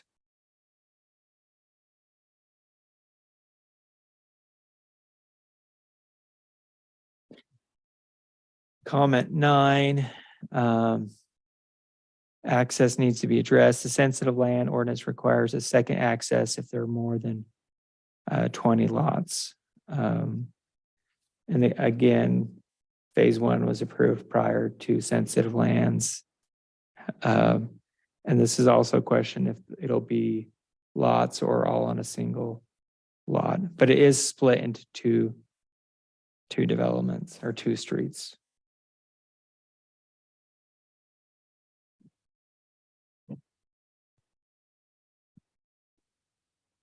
I don't know if you need me to go through all these, but essentially just more information is needed on engineering. I think it'd be a good time for our applicant to come up. We can ask some of these questions if the planning commission's okay with that. Yeah, just 1 second. With respect to the concept, I just want to make sure. Go ahead. I just want to make sure that we have, that we understand what we're trying to do. Steve outlined ahead of your comments that we're trying to make sure that what the applicant intends to do is consistent with what the ordinance allows.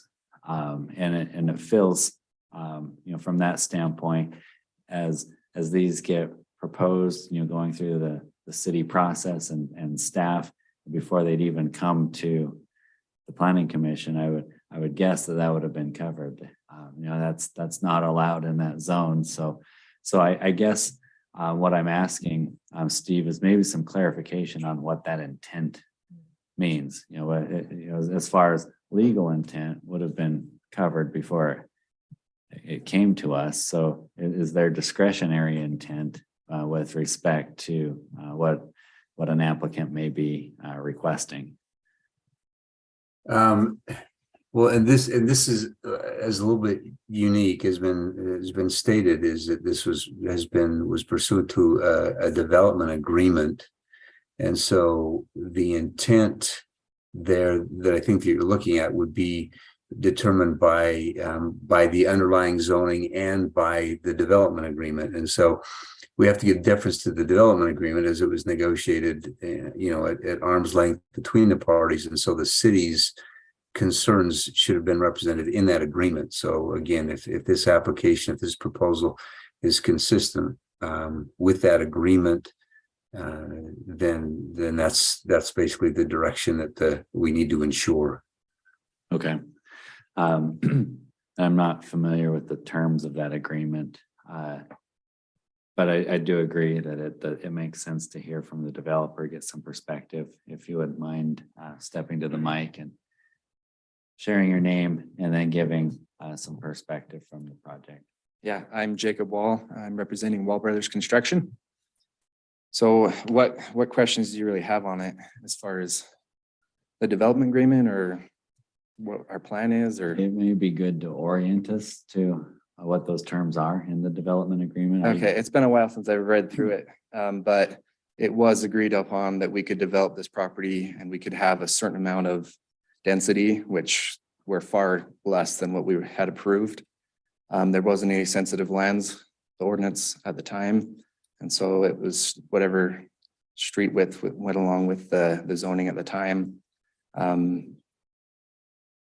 Did you have a question? Oh, go ahead. So you're saying the sensitive land issue was in place. The street zones, the street widths were 60 feet. You're saying since it's sensitive lands, you want to use the 50 feet. So can you use it when you choose or not use it? I don't know. We land to make 50-foot wide roads. You're saying it's not applicable to anything else. Not applicable to anything else. We're still trying to adhere to the sensitive land as much as we can and still be able to develop our project. So we're not trying to completely take away the sensitive lands, and we're not trying to go one way or the other. We're just trying to work with you as much as we can to make it still a developable property with what we had approved and still follow the guidelines of the sensitive land ordinance as much as we can. If that makes sense. Sound me like pick and choose when you want to. No, we're not trying to do that. When we proposed it, that's what the engineer told us to do, was to go to 50. And so that's what we did. We would go to 60 if we could, but then it comes into a grading issue where it's steeper. And so we wouldn't mind putting in a 60-foot street. Okay. It's just, then it becomes a steeper grade, and we don't want to have steeper roads if we don't have to. So we're not trying to get out of building a 60-foot road or anything. It's just, that's what the engineer told us to do. Okay. And if I can add to that, and some of my discussion, put my city hat on instead of my planning commission hat, and some of my discussion with Matt, some of these sensitive land things that were maybe or may not apply. I said, I'm willing, if we can flatten a road out a little bit,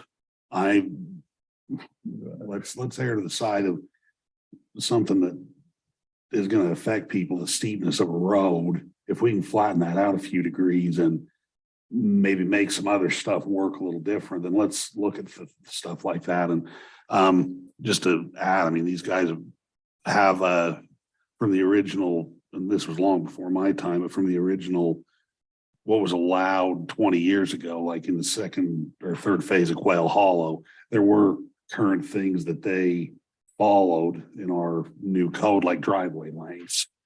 Driveways were lengthened to 25 feet just to make a better project for the residents. And I think they recognize that, and they've definitely worked with us on things to make these better developments than what would have been allowed 20 something years ago.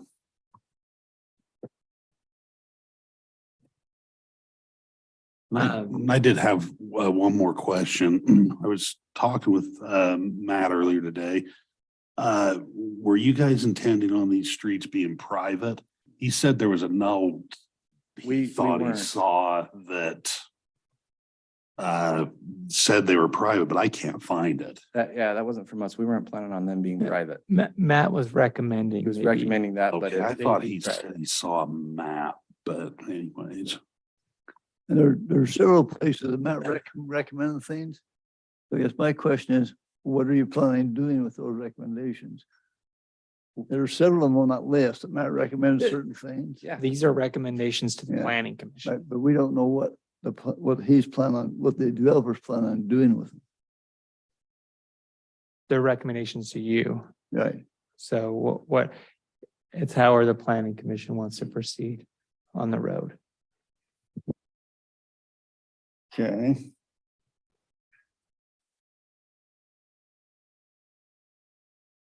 In a case like this, a more narrow road is easier to deal with in terms of steep slopes. But it is less, Lance, is there anywhere in the city where you have a 50-foot city street that's been built in the last 20 years? The Mahogany 4 and 5 subdivision farther down in this development. And they are city.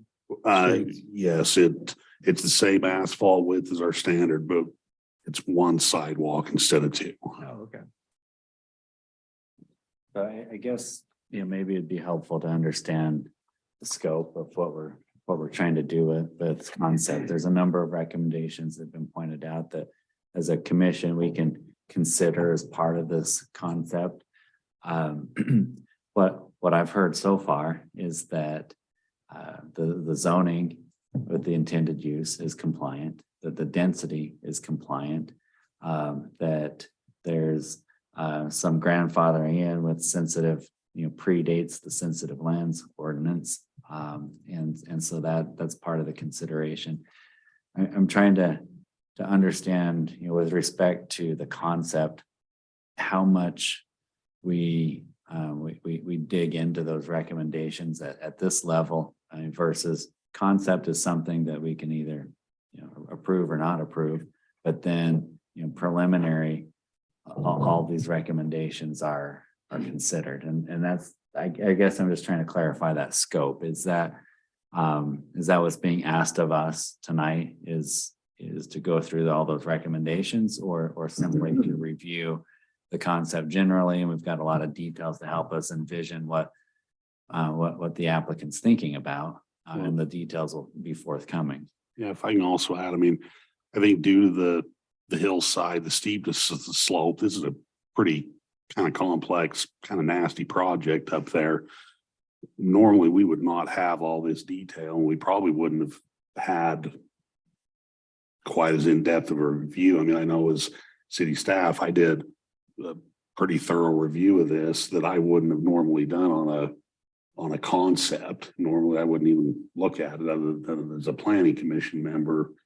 But due to the complexity of this, I did a pretty good review. And I think from a planning commission standpoint, I think it will probably work. I think it fits. There's obviously going to be some issues.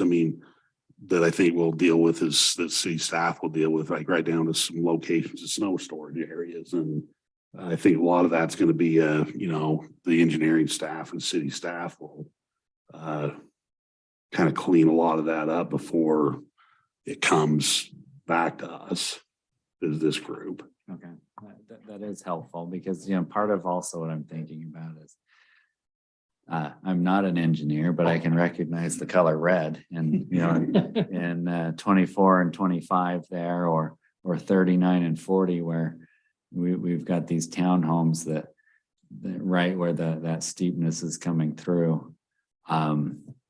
Trying to understand how that actually works in real life. I'm not following how that gets built, Yeah. I guess. Yeah, I've been up there and looked at this area and when you see it, it looks a little different. And I mean, I can tell you we don't have time here to do the amount of time that will go into the reviews and back and forth and working with the wall group before it moves on to the next step.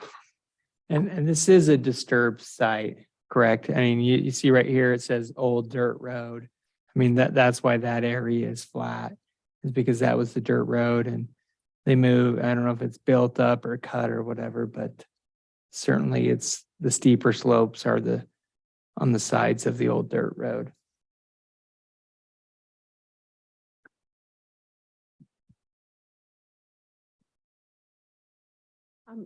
Nathan, just to let you know, this isn't the first submittal.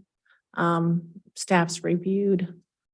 Engineer had gone with the wall group with the first submittal, indicated they used the density that's in their development agreement, and for safety, it didn't work.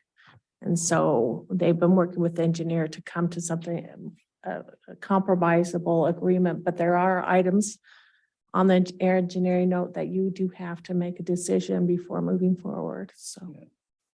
And when we say you have to make a decision, talking about us. Okay. And I guess that's. You the could also question. table it if you needed more time. Well, I just want to make sure that we know what we're trying to do. Yeah. So, yeah, go ahead and maybe go back to those items then. And also to let you know, when Matt had recommended that we did go on concept only because of so many incomplete items that are required at a preliminary level. Going through the concept would be something that, for example, the width of the road is something that needs to be discussed before the wall group can move forward on the preliminary plat with the details. So Yes. maybe if you wouldn't mind, I know you've already been through this, but if these are what were there, 12 of these? Sure. So the developer's proposing a 50-foot wide right of way, which is less than the city standard, but allowed in the sensitive lands ordinance. So also recommendation that the Can I road, pause there? Sure. Just again, I apologize. I'm trying to Yeah. be clear on what we're doing. If we were to grant concept, we would grant concept and include we are approving a 50-foot right of way for street A. That would be part of this concept approval. Is that how? this correct, would work? A and B. There's the Oh, two- sure, A and two B. streets. But I mean, that's my question is if we're, at some point, we're gonna take action on this Yeah. one way or another, or table it. And- But do we word it like that? Yes, that the sketch plan is approved with the 50-foot right of way. And then, and only concept plan, sketch plan is approved. You could also add the condition that turnarounds be resolved with engineering. I mean, there is the question about the hammerhead, which is fire flying off on it. I haven't got a response yet on that. And in engineering, so that is outstanding, but that could be solved before pre-plat. And then the other item on that is recommendation that the street be privately owned and maintained, and also utilities. So I think those are, I mean, they're big items and those are the main items. So with respect to that, then, how does that work, with our authority? We come back and say this is only approved and even in concept if the developer maintains private streets. Or is that a recommendation we're making to the developer to work out with? the city? It's a recommendation that the planning commission would make to the city council. And that would be a city council. The City council decision. would finalize that decision. Yeah. Okay. Thank you. That helps.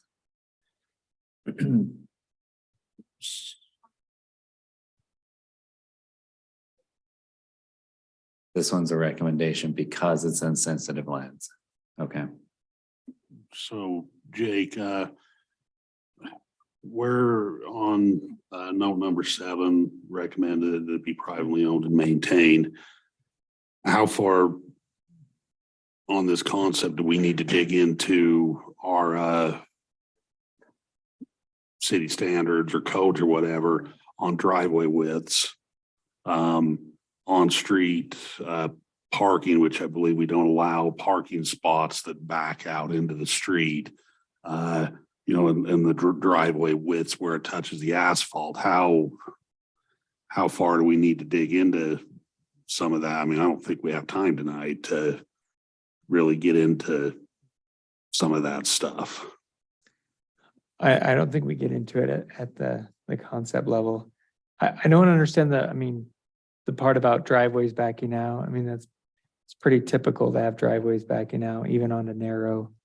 I'm not meaning driveway. I mean, additional parking stalls, Oh, okay. So you're talking parking stalls that. like these 2 stalls right here. And In these ones a are- recent development, I couldn't find it, but those weren't allowed to back onto a public street.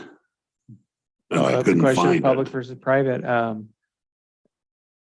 So Yeah, just like the driveway widths. I wasn't aware of that. And like That I code or couldn't, I that couldn't language. find it, but I know that in a recent development with townhomes, they weren't allowed. Okay. A lot of times it depends on the classification of the street. You know, if it's a local street, then it's not a big issue compared to a.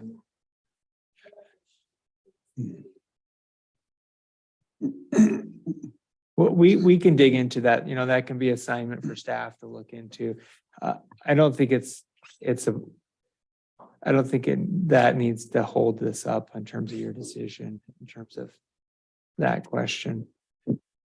And that could be changed, you know, it could be that those areas come off of a, like example, this case, you have a lane with the parking. That could be solved later Okay, on. so like that number 7, that decision doesn't have to be made tonight by planning commission. It just will need to be made. Well, on this decision, it's recommended on whether it's a public or a private street. And also the same with the utilities. The curb does not meet city standard. That can be updated, you know, that's engineering to be done later on.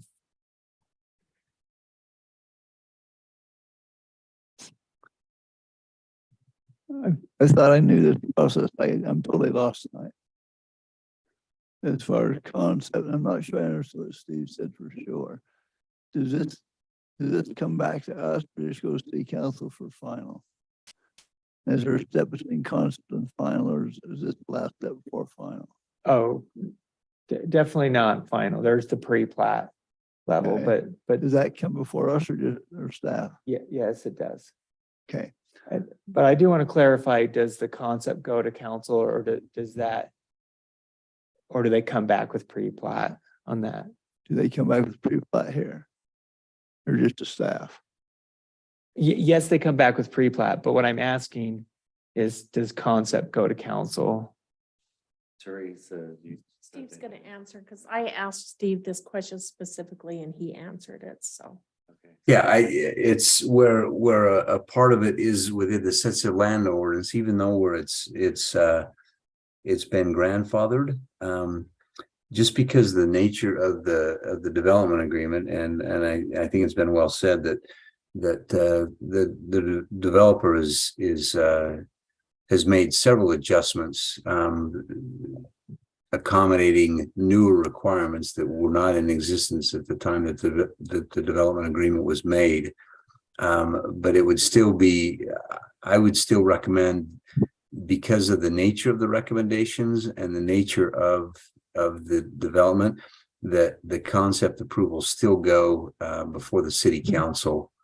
But again, it is concept approval. We have some sensitive lands. I think it's needed that both bodies have a chance to see this early on to, again, ensure that we're compliant with the development agreement and we're addressing the critical issues. Thank you. But from the information we have here in front of us, I'm not sure if we can be sure it meets the development agreement and all the issues. From Steve's last words, can we be sure it meets the development agreement and the issues? We don't need to see any development agreements. I don't know how we can know if it complies or not. Yeah, that's something more for staff to review and That's inform fine. you of that. And it's been a long time since I've looked at the development agreement. And so, I mean, obviously, we would want to do that. Gary would want to double check that. But I mean, again, I want to review that. But even saying that, having worked through these processes before, because, you know, obviously this is an older application just because of the time that has elapsed. And again, it's grandfathered. So it's been around longer than our sensitive lands ordinance, that having reviewed it back then, again, the applicant has exceeded their requirements under that development agreement. But that doesn't mean that I don't want to take another look at it. The planning commission, we don't know that. You could decide tonight to table it till next month if you wanted. Their question is, how many details do we need to be in place for this tonight? You outlined 2 or 3. Lance, that are several issues still to come forth. Can they all be handled at the next level? What issues? Yes. Handled at this level? I guess my question is, what issues or what questions do we need to handle at this level? And that's the talk about just those is tonight, and then the next level, talk about the ones that need to be handled then. Can somebody identify for me which issues ought to be handled at this level? If I can maybe add to that, Steve, so item 4 and 7, those aren't decisions we need to make tonight, correct? Correct. Okay, that's, yeah, knowing that, I mean, because depending on that, whether we had to make those decisions tonight would be whether I'd make a recommendation to approve the concept and send it to city council, or to table it till we can get some more information and work a little more of this out, because it probably works as a concept. But yeah, I couldn't go forth with a positive recommendation tonight if we had to answer those tonight. That's why I'm trying to. Yeah, so understand. that's where we're at. That's Okay. exactly where my Okay. confusion is. Okay. We're all asking the same question. And it's, you have 2 choices. You can either send it on to city council and ask them Well, to look at those, or you can table and come back next month No. with more information. That's not necessarily what I'm going for either, because I don't want to just pass the buck to the city council to do the work. I'm willing to look at it if that's what's appropriate and in scope right now. And if it is in scope for right now, then I'm not comfortable making a recommendation without seeing the information first. If that's not in scope and we're just literally looking at intent, and now we've seen kind of what's in mind, and we can pass on this intent to the city council, let them have a chance to look at it. And we go through all these details, either through staff, and then it comes back for preliminary approval or whatever we end up doing. Then I'm fine with that, because I feel like we're following the process. I can follow it. It makes sense. I just don't want to approve something or make a recommendation for an approval for something that I don't understand, and then have some downstream implications that are unanticipated. yeah, and I think a lot of these things will be cleaned up from engineering. There may be something come along with whether to do with parking or whatever, where they may decide, you know what, yeah, let's do these as private streets because it's going to work better for what we want to do versus what we're going to want if it's a public street. And that stuff will be worked out over the next month with engineering and Jake and city staff. Because what I don't want to do, I mean, a lot of these details that we're talking about could be, well, yes, but could also be worked on over time, as opposed to we table this and we potentially hold back the project really for no reason because we just didn't understand the process. Yeah, by table, I mean postpone till next month. That's what I mean too, but we miss a month of, the developer being able to proceed. This project has been in the background for quite a long time. So I don't think you should feel bad about giving a little bit more time, and especially with the development agreement part, there's more details to dive in. I'd like to look into that even more myself. But again, like we stated at the outset, this is concept approval. Concept. And so there would be no hesitation from my part that based on the fact that this is concept approval, that this could go for the city council for them to see concept, and then they can be aware of the issues that will come to, that will come to light, or that will be worked out as stated. So I would have no problem with the planning commission sending it to the city council, with it being concept at this juncture. Would it go to the city council, Steve, either way? Yes. Well, what if we tabled it? Would it still go to the city council? Oh, no. But if we make either favorable or unfavorable recommendation, they're gonna see it. Yes, sir. Okay, thank you.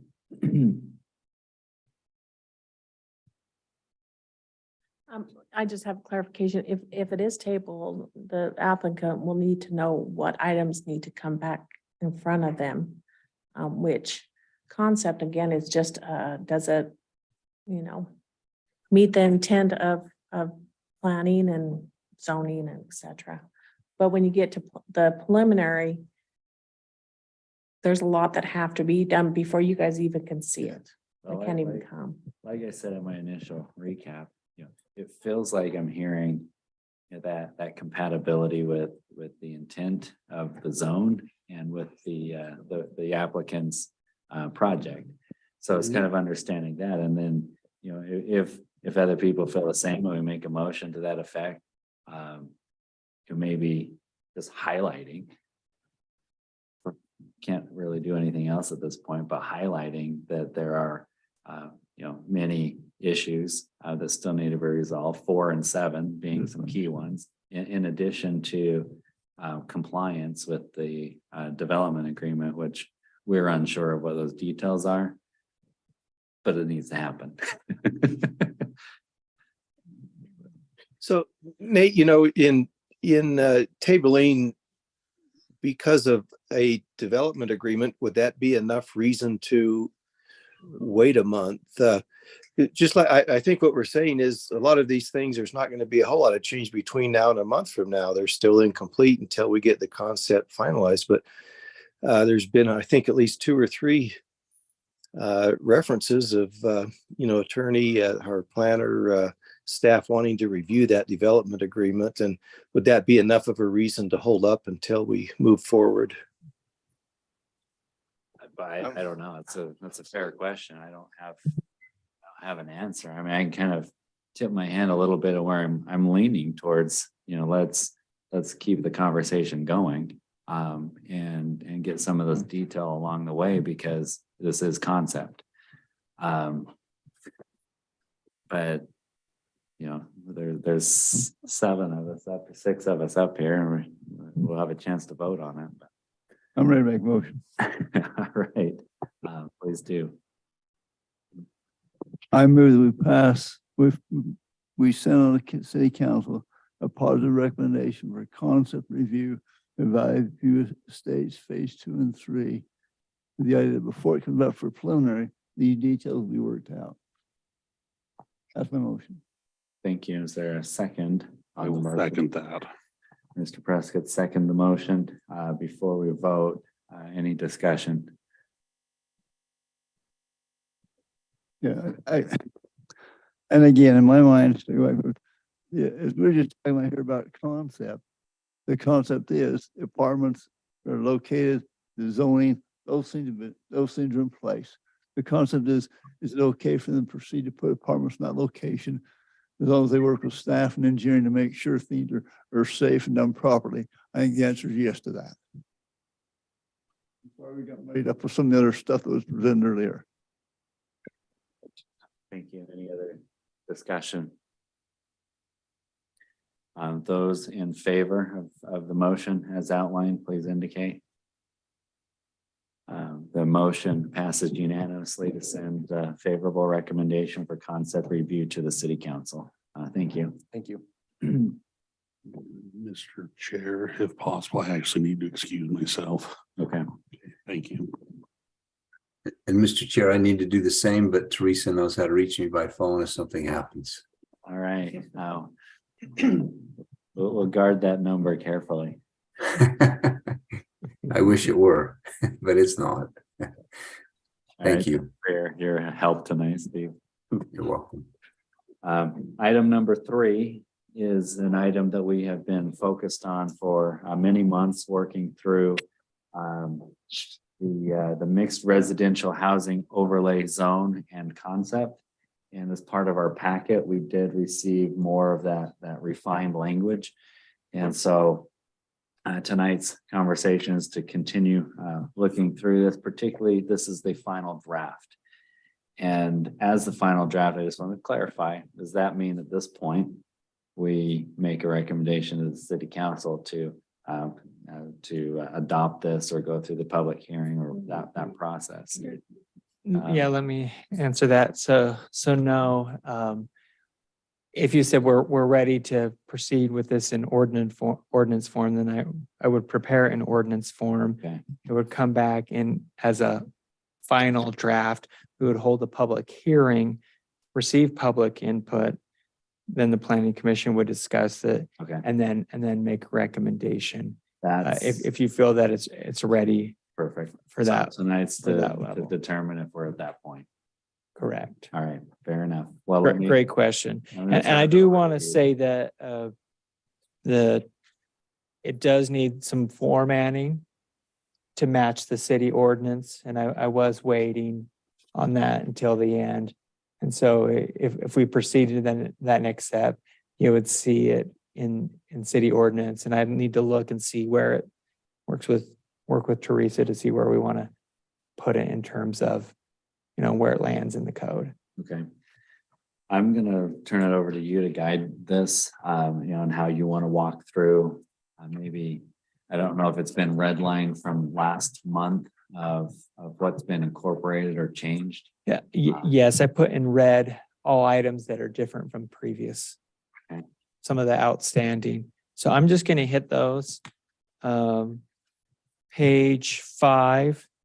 It was requested that we update the picture example on the small lot, single family. So that was done. Commissioner Vaught, does that meet your satisfaction? Yes. One quick question on that. I like to this example, they're both rear loading and front loading garages. Does that have any effect on up further where it says, under building types for the small single family, they are rear loading only? Does that change that? Or just show pictures? Yeah, these pictures are all rear loaded. The garages are behind. That's not what the red says. Read the last sentence of the red.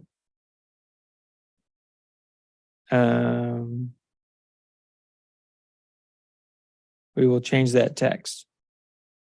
That was from a different one. Consider that fixed. They are both rear. Take the word both. There we go. Okay, so they're rear loading. And Yes, that's what, okay, we're good. there. thank you. Okay. Okay, so updated the picture example there. That text came from the medium single family. Just adding a little bit more explanation as to pictures on page 6.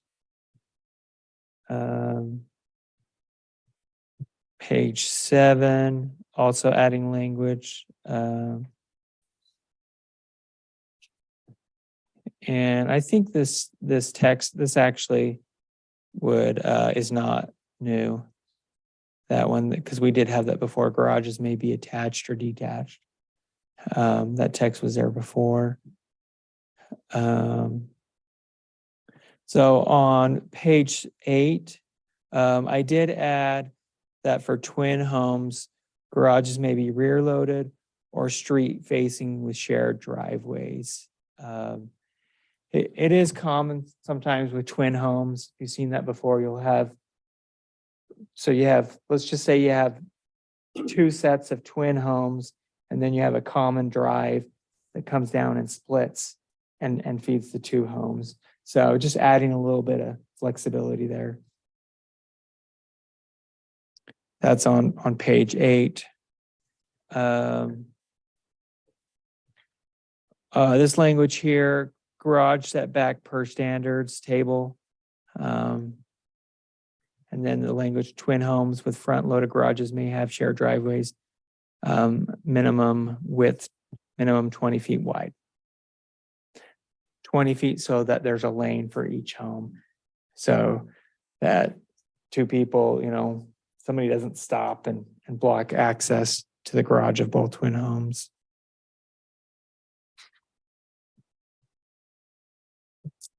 Moving on, we added this example. There was a question last time about what does it look like with the setbacks on the garages? And so I added this example here in terms of being able to visualize the different ways you could access the garages. Can you back up one? Sure. Before I come, I think Jamie made it awesome. You can tell we're this far, I haven't come in yet. I think Jamie made it really, really, I think, awesome. Just some questions on this and for not just, on this alley situation, are there any sidewalks there? No, because it's an alley. Okay. Utilities, where are the utilities put? That'll be per engineering. In this case, where the streets, some cities do allow alleys as public right of ways. The discussion has been that these would not be public in Morgan City. I think the utilities would probably go in the street, but I mean, that's per engineering. Part of the question, is that per engineering or per our standards? Do we have utility standards, I thought? So do we need to address that change or just give engineering the permission to change utility locations? Yeah. We've got some schematics that show utility locations and park strips.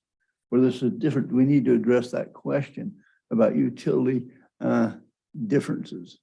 The only utility that needs to be in the alley is stormwater, just so there's some drains and running the stormwater out. The rest of the utilities could happen in the same format. Out in the park strip. Yeah. That's a question I could go back to engineering with and just ask is.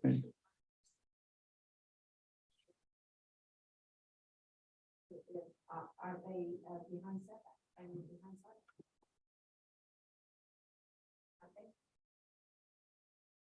I don't know that question. We can, The sewer's on the street, we can look into that. That's, sewer's the street. And then there are some utilities, those are inside property line. Yep, inside property line.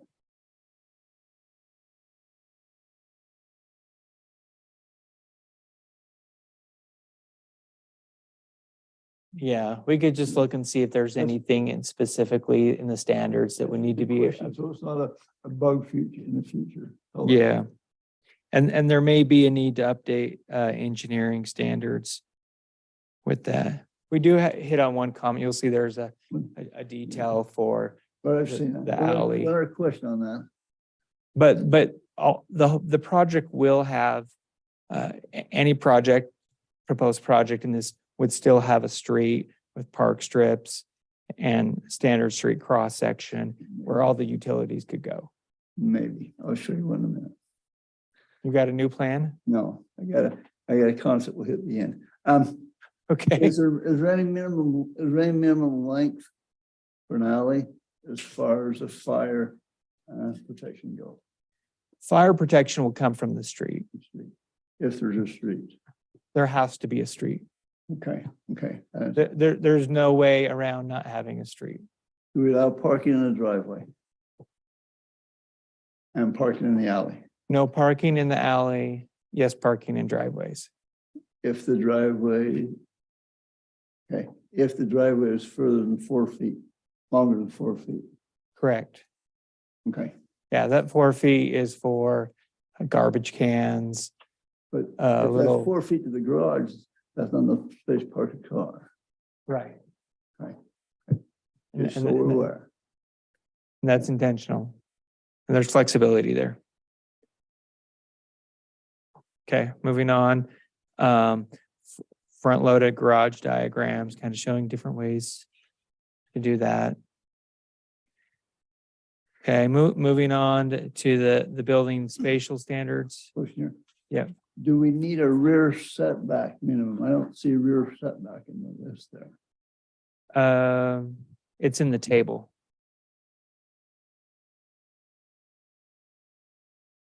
And are you talking a rear setback From the property line to a building. to the building?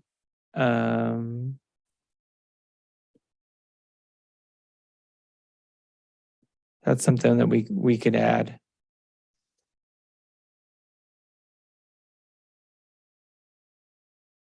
Okay, we'll add that. I think that would probably be 10 feet would probably be appropriate.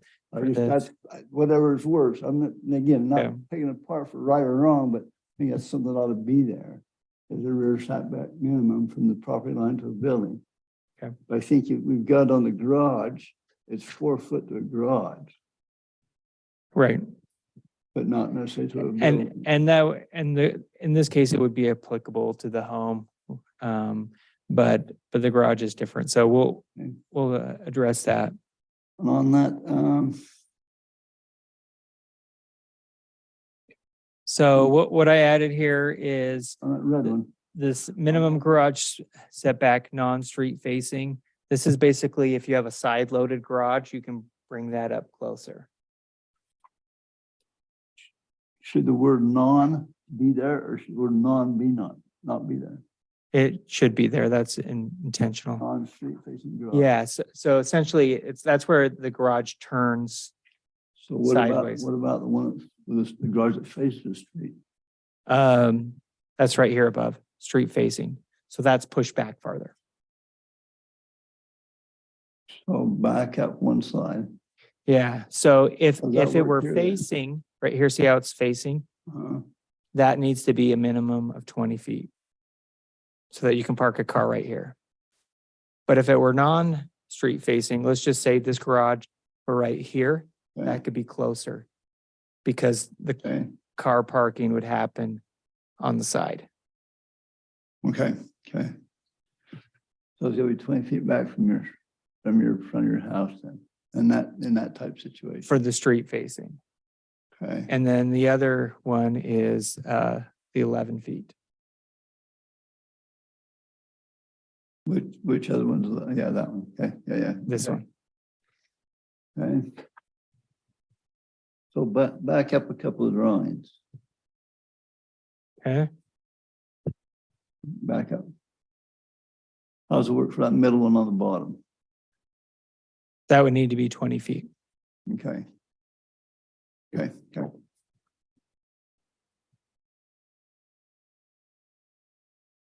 And then this other one is the garage setback from the front of the home needs to be 4 feet minimum.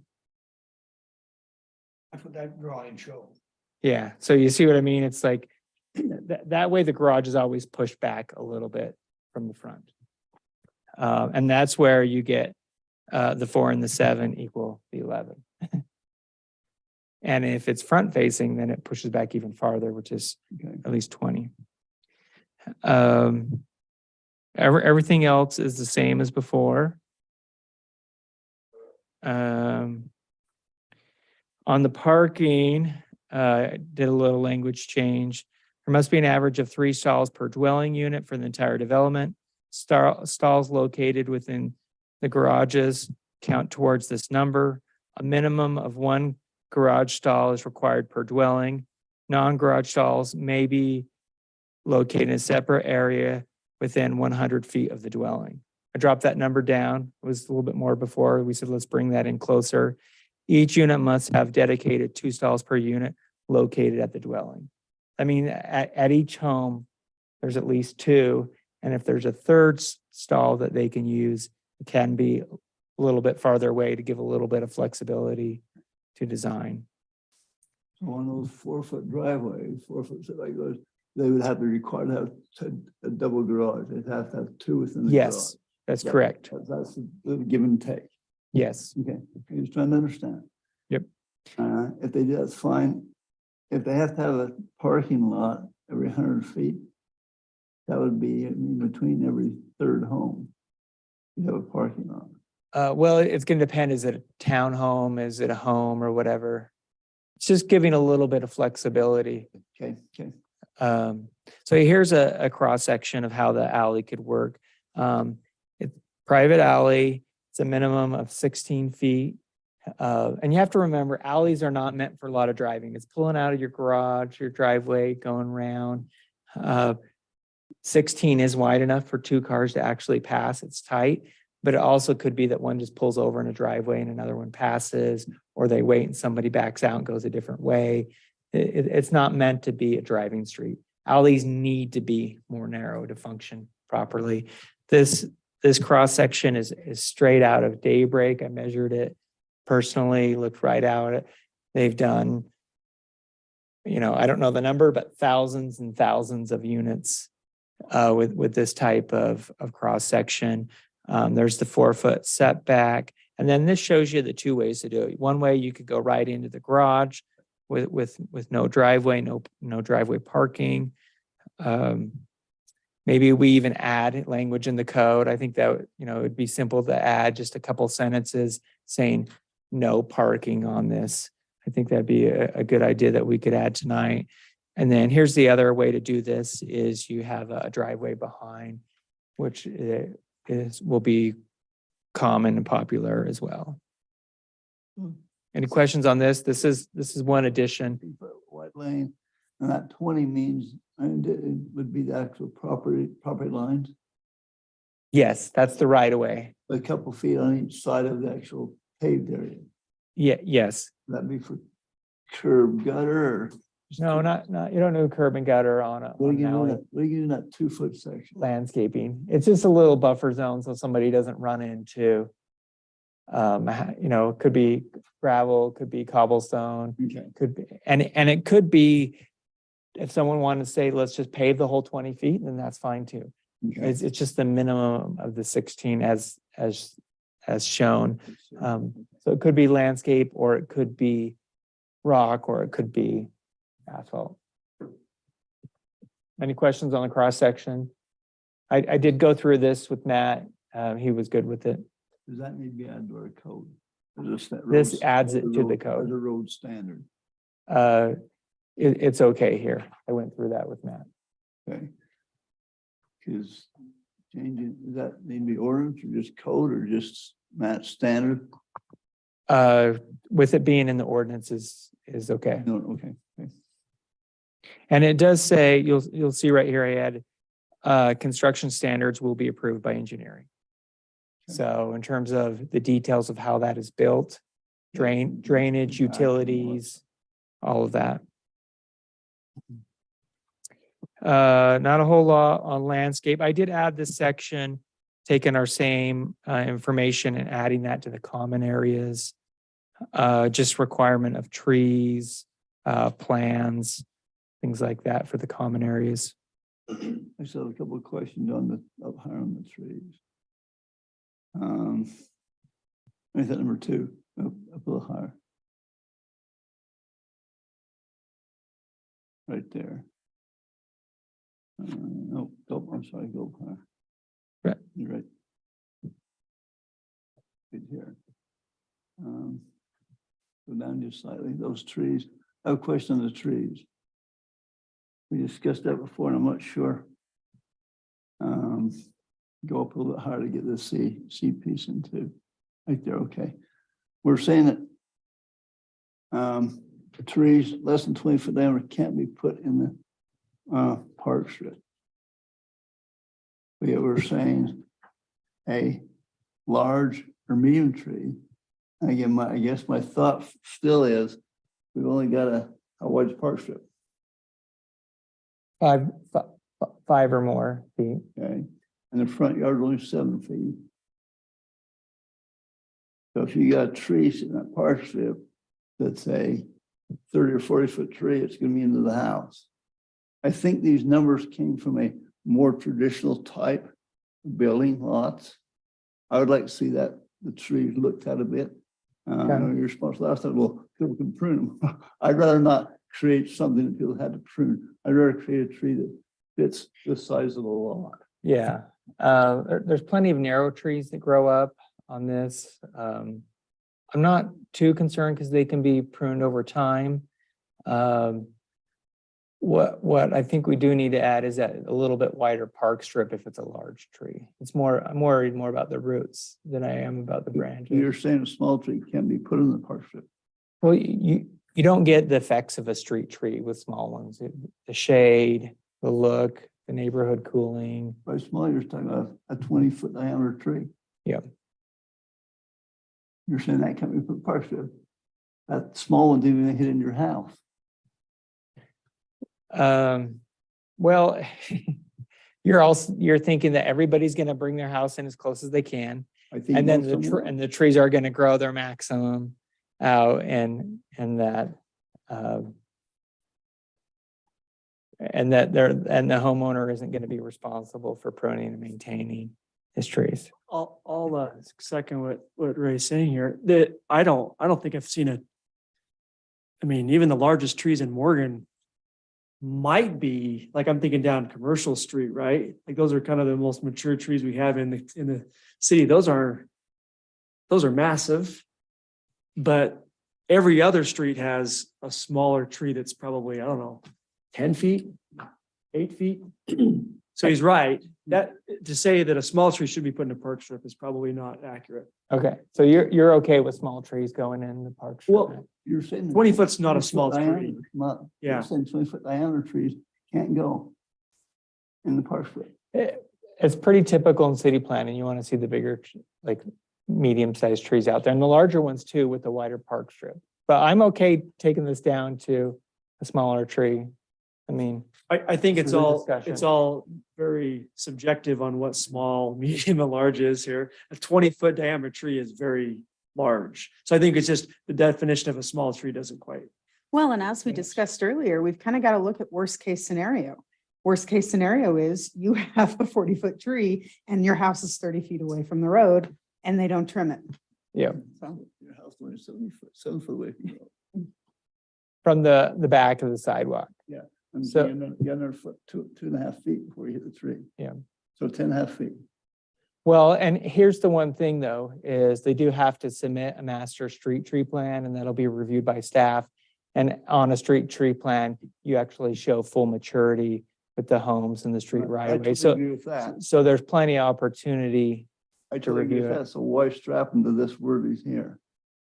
Okay, so what do you want to do then? I think you, C, say they can't be put in park strip.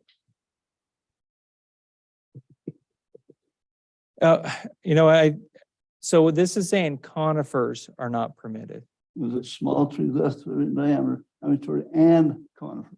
Yeah, so really that should read differently. How about Right. put D, conifers not permitted in street? I can understand As a the Yeah. conifer, but that's not what that's saying. Yeah, so that is what that says, is that conifers Okay. were not permitted.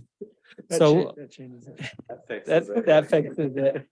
And I'm gonna add one point. I'll add something about large trees having a larger setback from the home. And then I think we'll be fixed on that.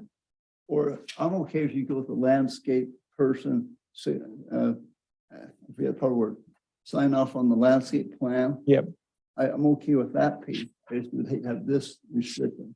That we're verbiage on C to me is inappropriate. Now that we fixed that and moved the conifers not permitted down, is that okay? I thought we were discouraging the use, planting these trees in the park strip totally. You still because got- of the sidewalk You still problem. got C saying you can't have a small tree in a park strip. And now you're okay.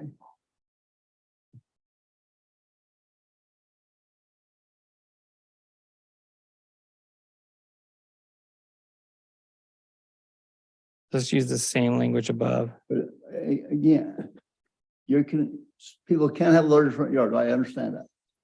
But some are gonna go the minimum of 7 feet. And they're gonna go with the minimum of the park strip. They're just units. You're gonna make them put a big tree in their front yard and need a big tree in the park strip. It isn't compatible. At the same time, though, when you're not. Right? Say that, yeah. Okay.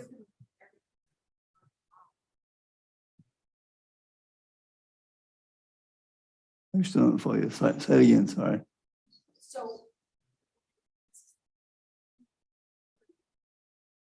From your 7 feet away, you're not gonna allow a tree as large.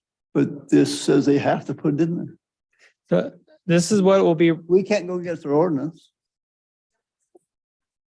Yeah, it does. they have to do a master street tree plan, but no, they don't. No. No, it's just you have to do trees, and then 2, how big the tree is sets how often you have to do them, excluding driveways. Okay.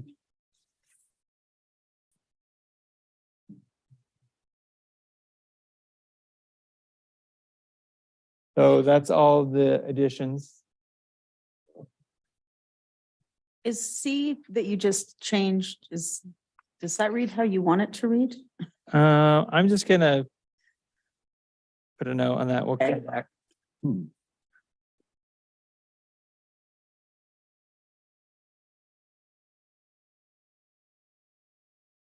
So as far as next steps, then, do you have others? More question for clarification, Yep. not change. On B, on the grass. Right there. No. Okay, what is meant by turf grass? Right here, Yeah. Or and also above that, what is turf grass? Grass. grass, Or grass. Okay. grass. There's a lot of ways to say it. Turf grass, put it Okay, together. Just want to clarify that. And you'll see I use the word synthetic. So if it's fake, we're using the word synthetic. It can go in the park strip if it's synthetic. Regular grass can't. That's what this is saying. Unless it's wider than 8 feet. Wait. You're correct. That's correct. Grass is not permitted in the park strip. Then that's the direction the state's going. Unless it's synthetic, and synthetic can go in the park strip. Correct. Okay, I just want to clarify. And I'm actually seeing that it's happening quite a bit. A lot of them are taking it right out. That's right. Right. And we will be working on a landscape ordinance soon. I believe so. Because Morgan City is now eligible for the Weber Basin flip the strip program. I don't know what Weber Basin calls it, but other places call it flip the strip, where you take the grass out of the park strip, and then they give you, other places do $1.50 per square foot. This is $1.50 per square foot. So it doesn't cover the entire cost, but does help a little bit. Yeah, and it is only the park strip. And the idea is a philosophy to think about. If the only time you walk on the grass is to mow it, maybe it doesn't need to be grass.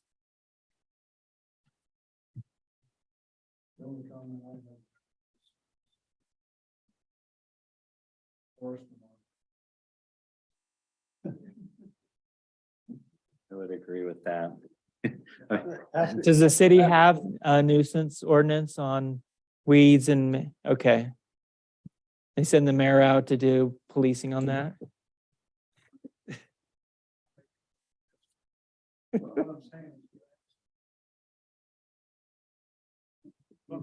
Rocks and gravel are just as good, as easy. Right. A lot of times people forget to do water-wise landscape maintenance because you don't have to be out there every week. You don't hire your lawn boy or your maintenance company or your kid, in my case, to do it weekly. You forget to go do the maintenance on the water-wise landscape. Yeah. I've asked a landscape maintenance contractor in terms of cost, what's more grass or like smaller planting beds, and of a smaller landscape size, they're about the same. You know, something that's 8 feet or less, it's actually about the same when done properly. Of course, when you get into large lawns and parks and all that, and you get those big, you know, Dixie choppers and mowers that fly, that's a different situation.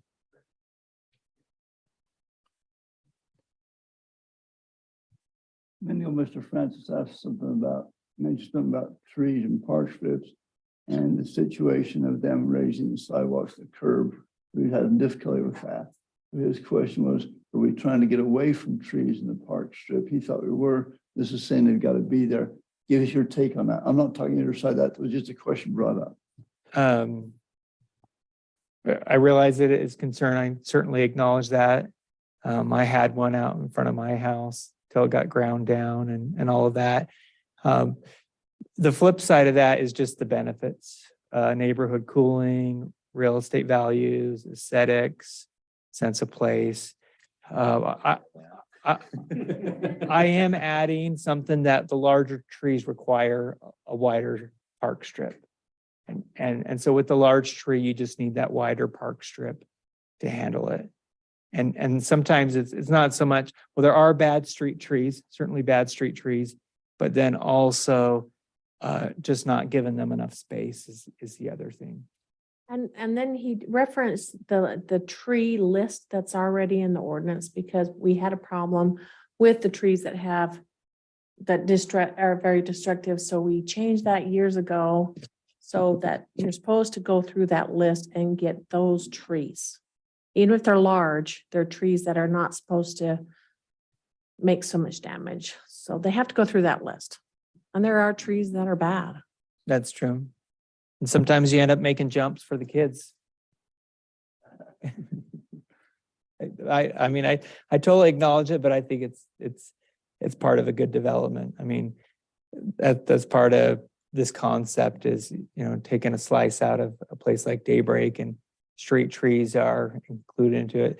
They put in RFID chips in all the trees, and they track how long they're maintained and how often they're maintained. They have urban forestry looking at it. Certainly, it's a big part of the plan. And street trees are the cheapest way to make a neighborhood different. I've done a lot of studies as part of planning, showing pictures of neighborhoods from the avenues and Sugar House and places like that, and then comparing them with just plain Jane streets that don't have trees. And the public always says that is a more pretty street when you add the trees. Yeah. For the length of time, how long a large tree can go and then take care of it. So it doesn't make sense. Oh, you mean replace them every so often? I think it's better just to have the right space. You want to go back every 30 years and tell somebody it's time to rip out their big, beautiful tree? It's like, oh. It's because you've lived there a long time. Another place that really cool is up in Logan, is that landscape ordinance, and they require landscape everywhere, even in parking lots. They're in Logan, leave little areas in Logan that And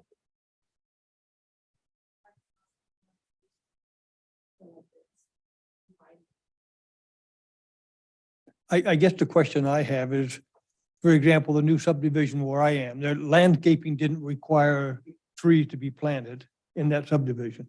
So if I'm gonna plant trees out I'm not going to, but if I were gonna plant trees, I would probably just go down and buy a tree and plant it. I don't know what the city requirement is or what the city's, what's stopping anybody from planting a 40-foot tree in the parking strip? well, in this case, they have to submit a master street tree plan for this project.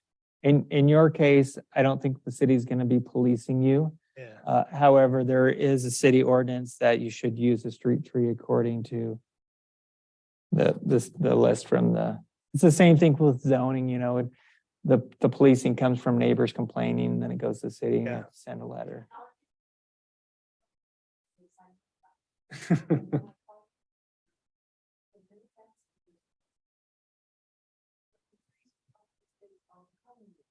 There you go. But it causes a problem for the city because if they plant the wrong tree, the sidewalks are just no good. I mean, in my own neighborhood, the sidewalks are terrible because all the trees are just. They are. Well, and that's why we're getting ahead of it with this ordinance. With the one because- where they have to plan landscaping. Yes, and they have to provide a plan specifically for the street trees. I mean, you will see that's actually on here in terms of required. You come down here to the bottom, these are the documents required at the application. So that's something that we're actually going to see up front.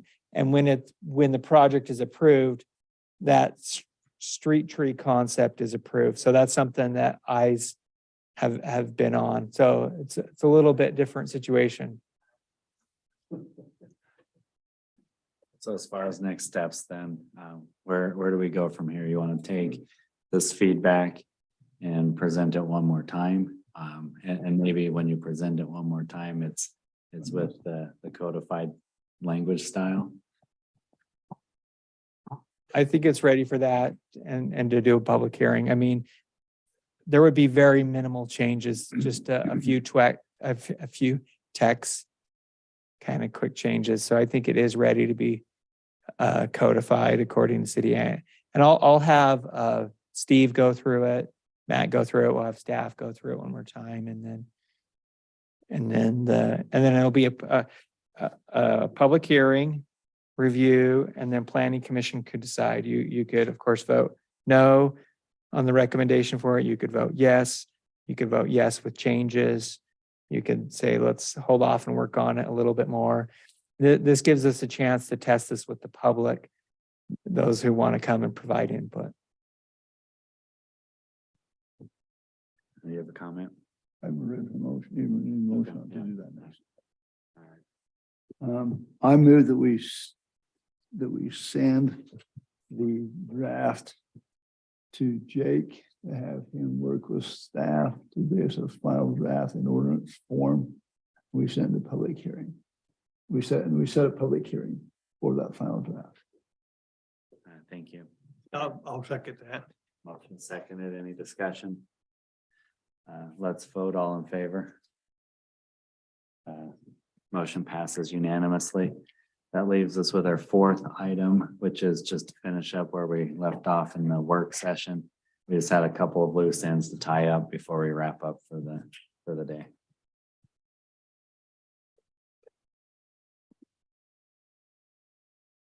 I think you had a comment, if I remember right, Justin, with the Yeah. land use. So I know we brought this up before, but I know that in a couple different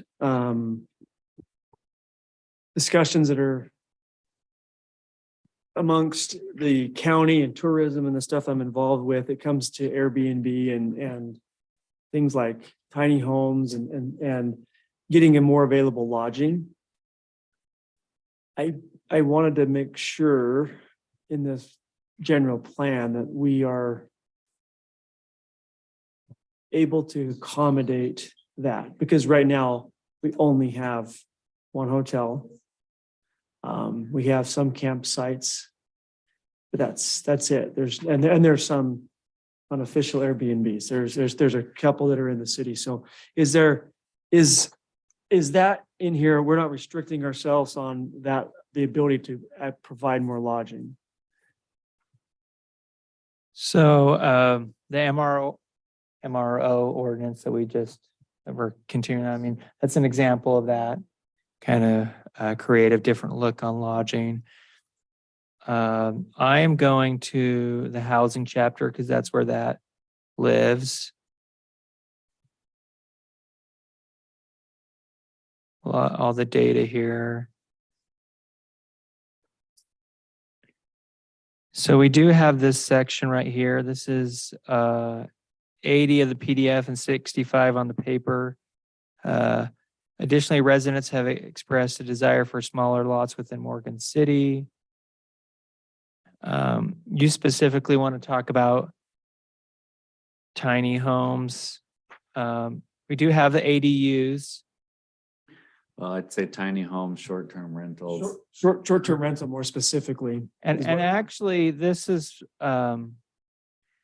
short-term rental doesn't need to be a general plan issue. I actually think we should take it right to the ordinance level. That's my question. Does it we- need to be addressed in here or not? No, because it needs to be addressed sooner. Correct. Yes. And it certainly there is a discussion with that. And I would recommend maybe we do a joint session with the city council and just have a debate to see where we want to go. Okay. I was actually skiing at Snow Basin a month ago and with these people from Seattle or Washington area and asked them where they were staying. And they said they were staying in an Airbnb in Morgan City. And I said, oh, I didn't want to get into them that they were staying in illegal housing and all that, right? It was just, how's your trip? How's it going? But that was Why is it illegal? because it's not permitted. No ordinance. Well, we don't have an ordinance. Yeah. I And don't know how something's not legal if it's not an ordinance. Anyway, but yes, as It's long not as, prohibited either, though, right? yeah, so at this point, the city hasn't been a major issue, but that's on the horizon. And I've had conversations with Ty saying, yeah, this is something that needs to be addressed, but it is not an issue here like it is in other places. as long as we don't have to specifically call it out in here or it doesn't hurt us or help us by doing so, that I'm fine. We can have it as a different discussion. Just wanted to make sure that that's Okay. good. Yeah, so I'm good. At the planning commission, tiny homes is a little bit of a different, because a tiny home, think about that, that's something that's built. And so that's a different process of designing, building and all of that compared to an ordinance in terms of policy about is short-term rental allowed? If so, where and how and all of that. Those things are more in flux. There may be a point where the state just says short-term rentals are allowed everywhere or in certain places. They've done that with some other things. It certainly has been threatened a lot of times with draft legislation.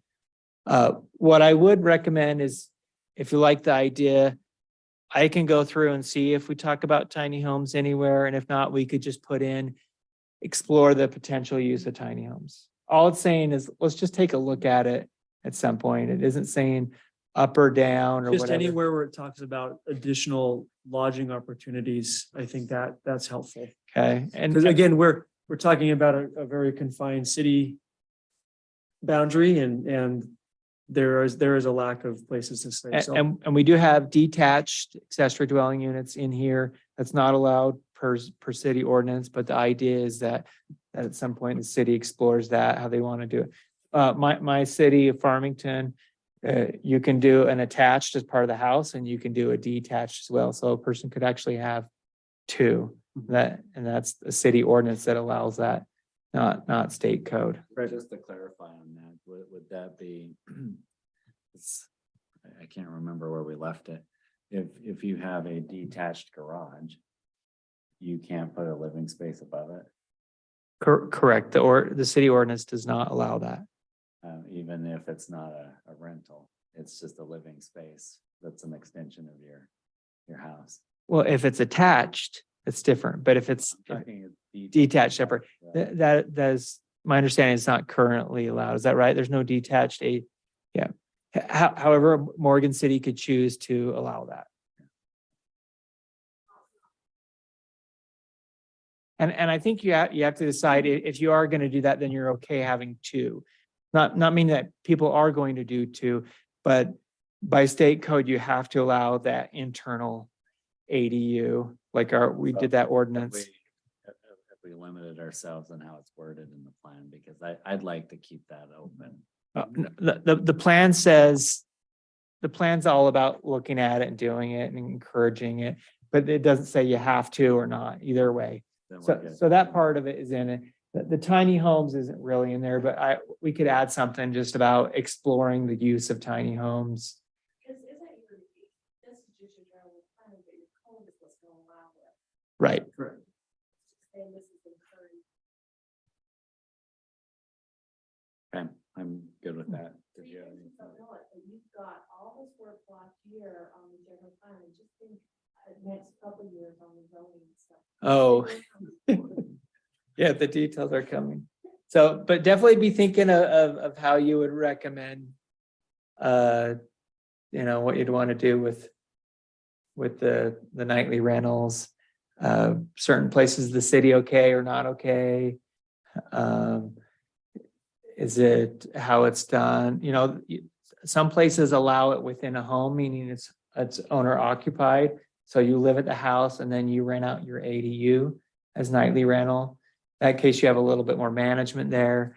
That's different than renting out in your entire house. You do it more in the commercial areas. Renting out your couch. Some do Well, that. I mean, whether it's part of that or a bedroom within your house or. Yeah, right, right. Some do that. There's just a lot of different ways to do it.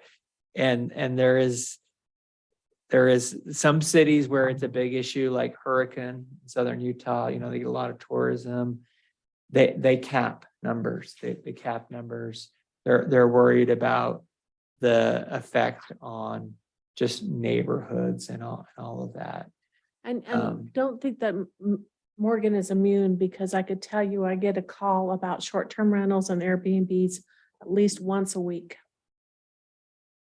So they're coming and they're You're asking. very close to the Snow Basin, and Powder's not too far, and Nordic, and Yeah, the distance to Park City isn't horrible, especially if the roads are good. and I think with the price of houses and, just the economics is pushing people to, have to rent out part of their house, let alone those that can't afford to live, so.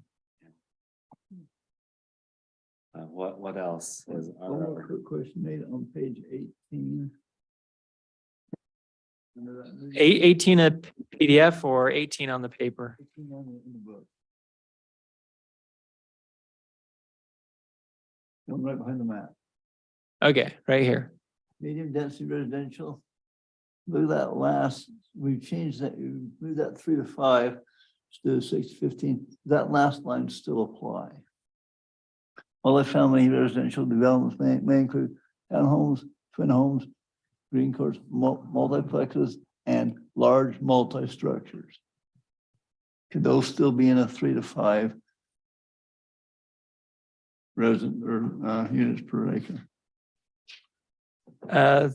Not the multiplex. Yeah, I don't think some In of the those, some of that verbiage ought to come out of the bottom of that since we changed it. If that makes sense to you. Yeah. Okay.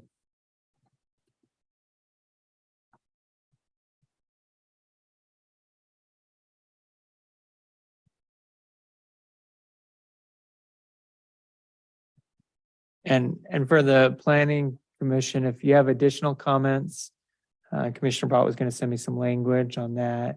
And then Commissioner Little has information that's going to be added to. And what I want to do is just add everything to a single PDF, and we'll send that on to the consultants for that.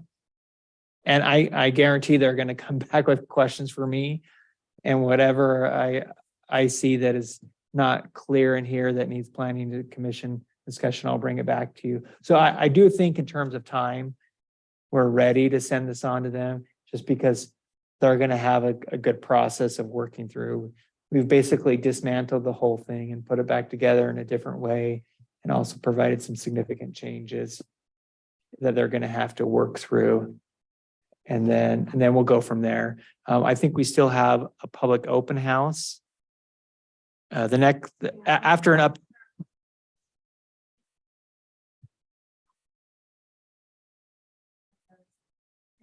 Correct.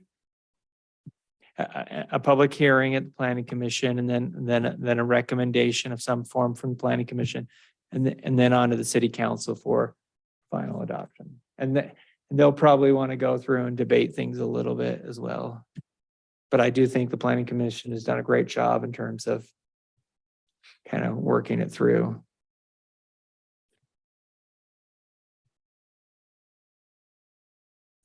All right, I think we're ready for anything final there. Do we need to make a recommendation on this for that next step, or are we comfortable? You just. You can just say it. Yeah. Well, let's do that, and meeting is adjourned. Okay, thank you.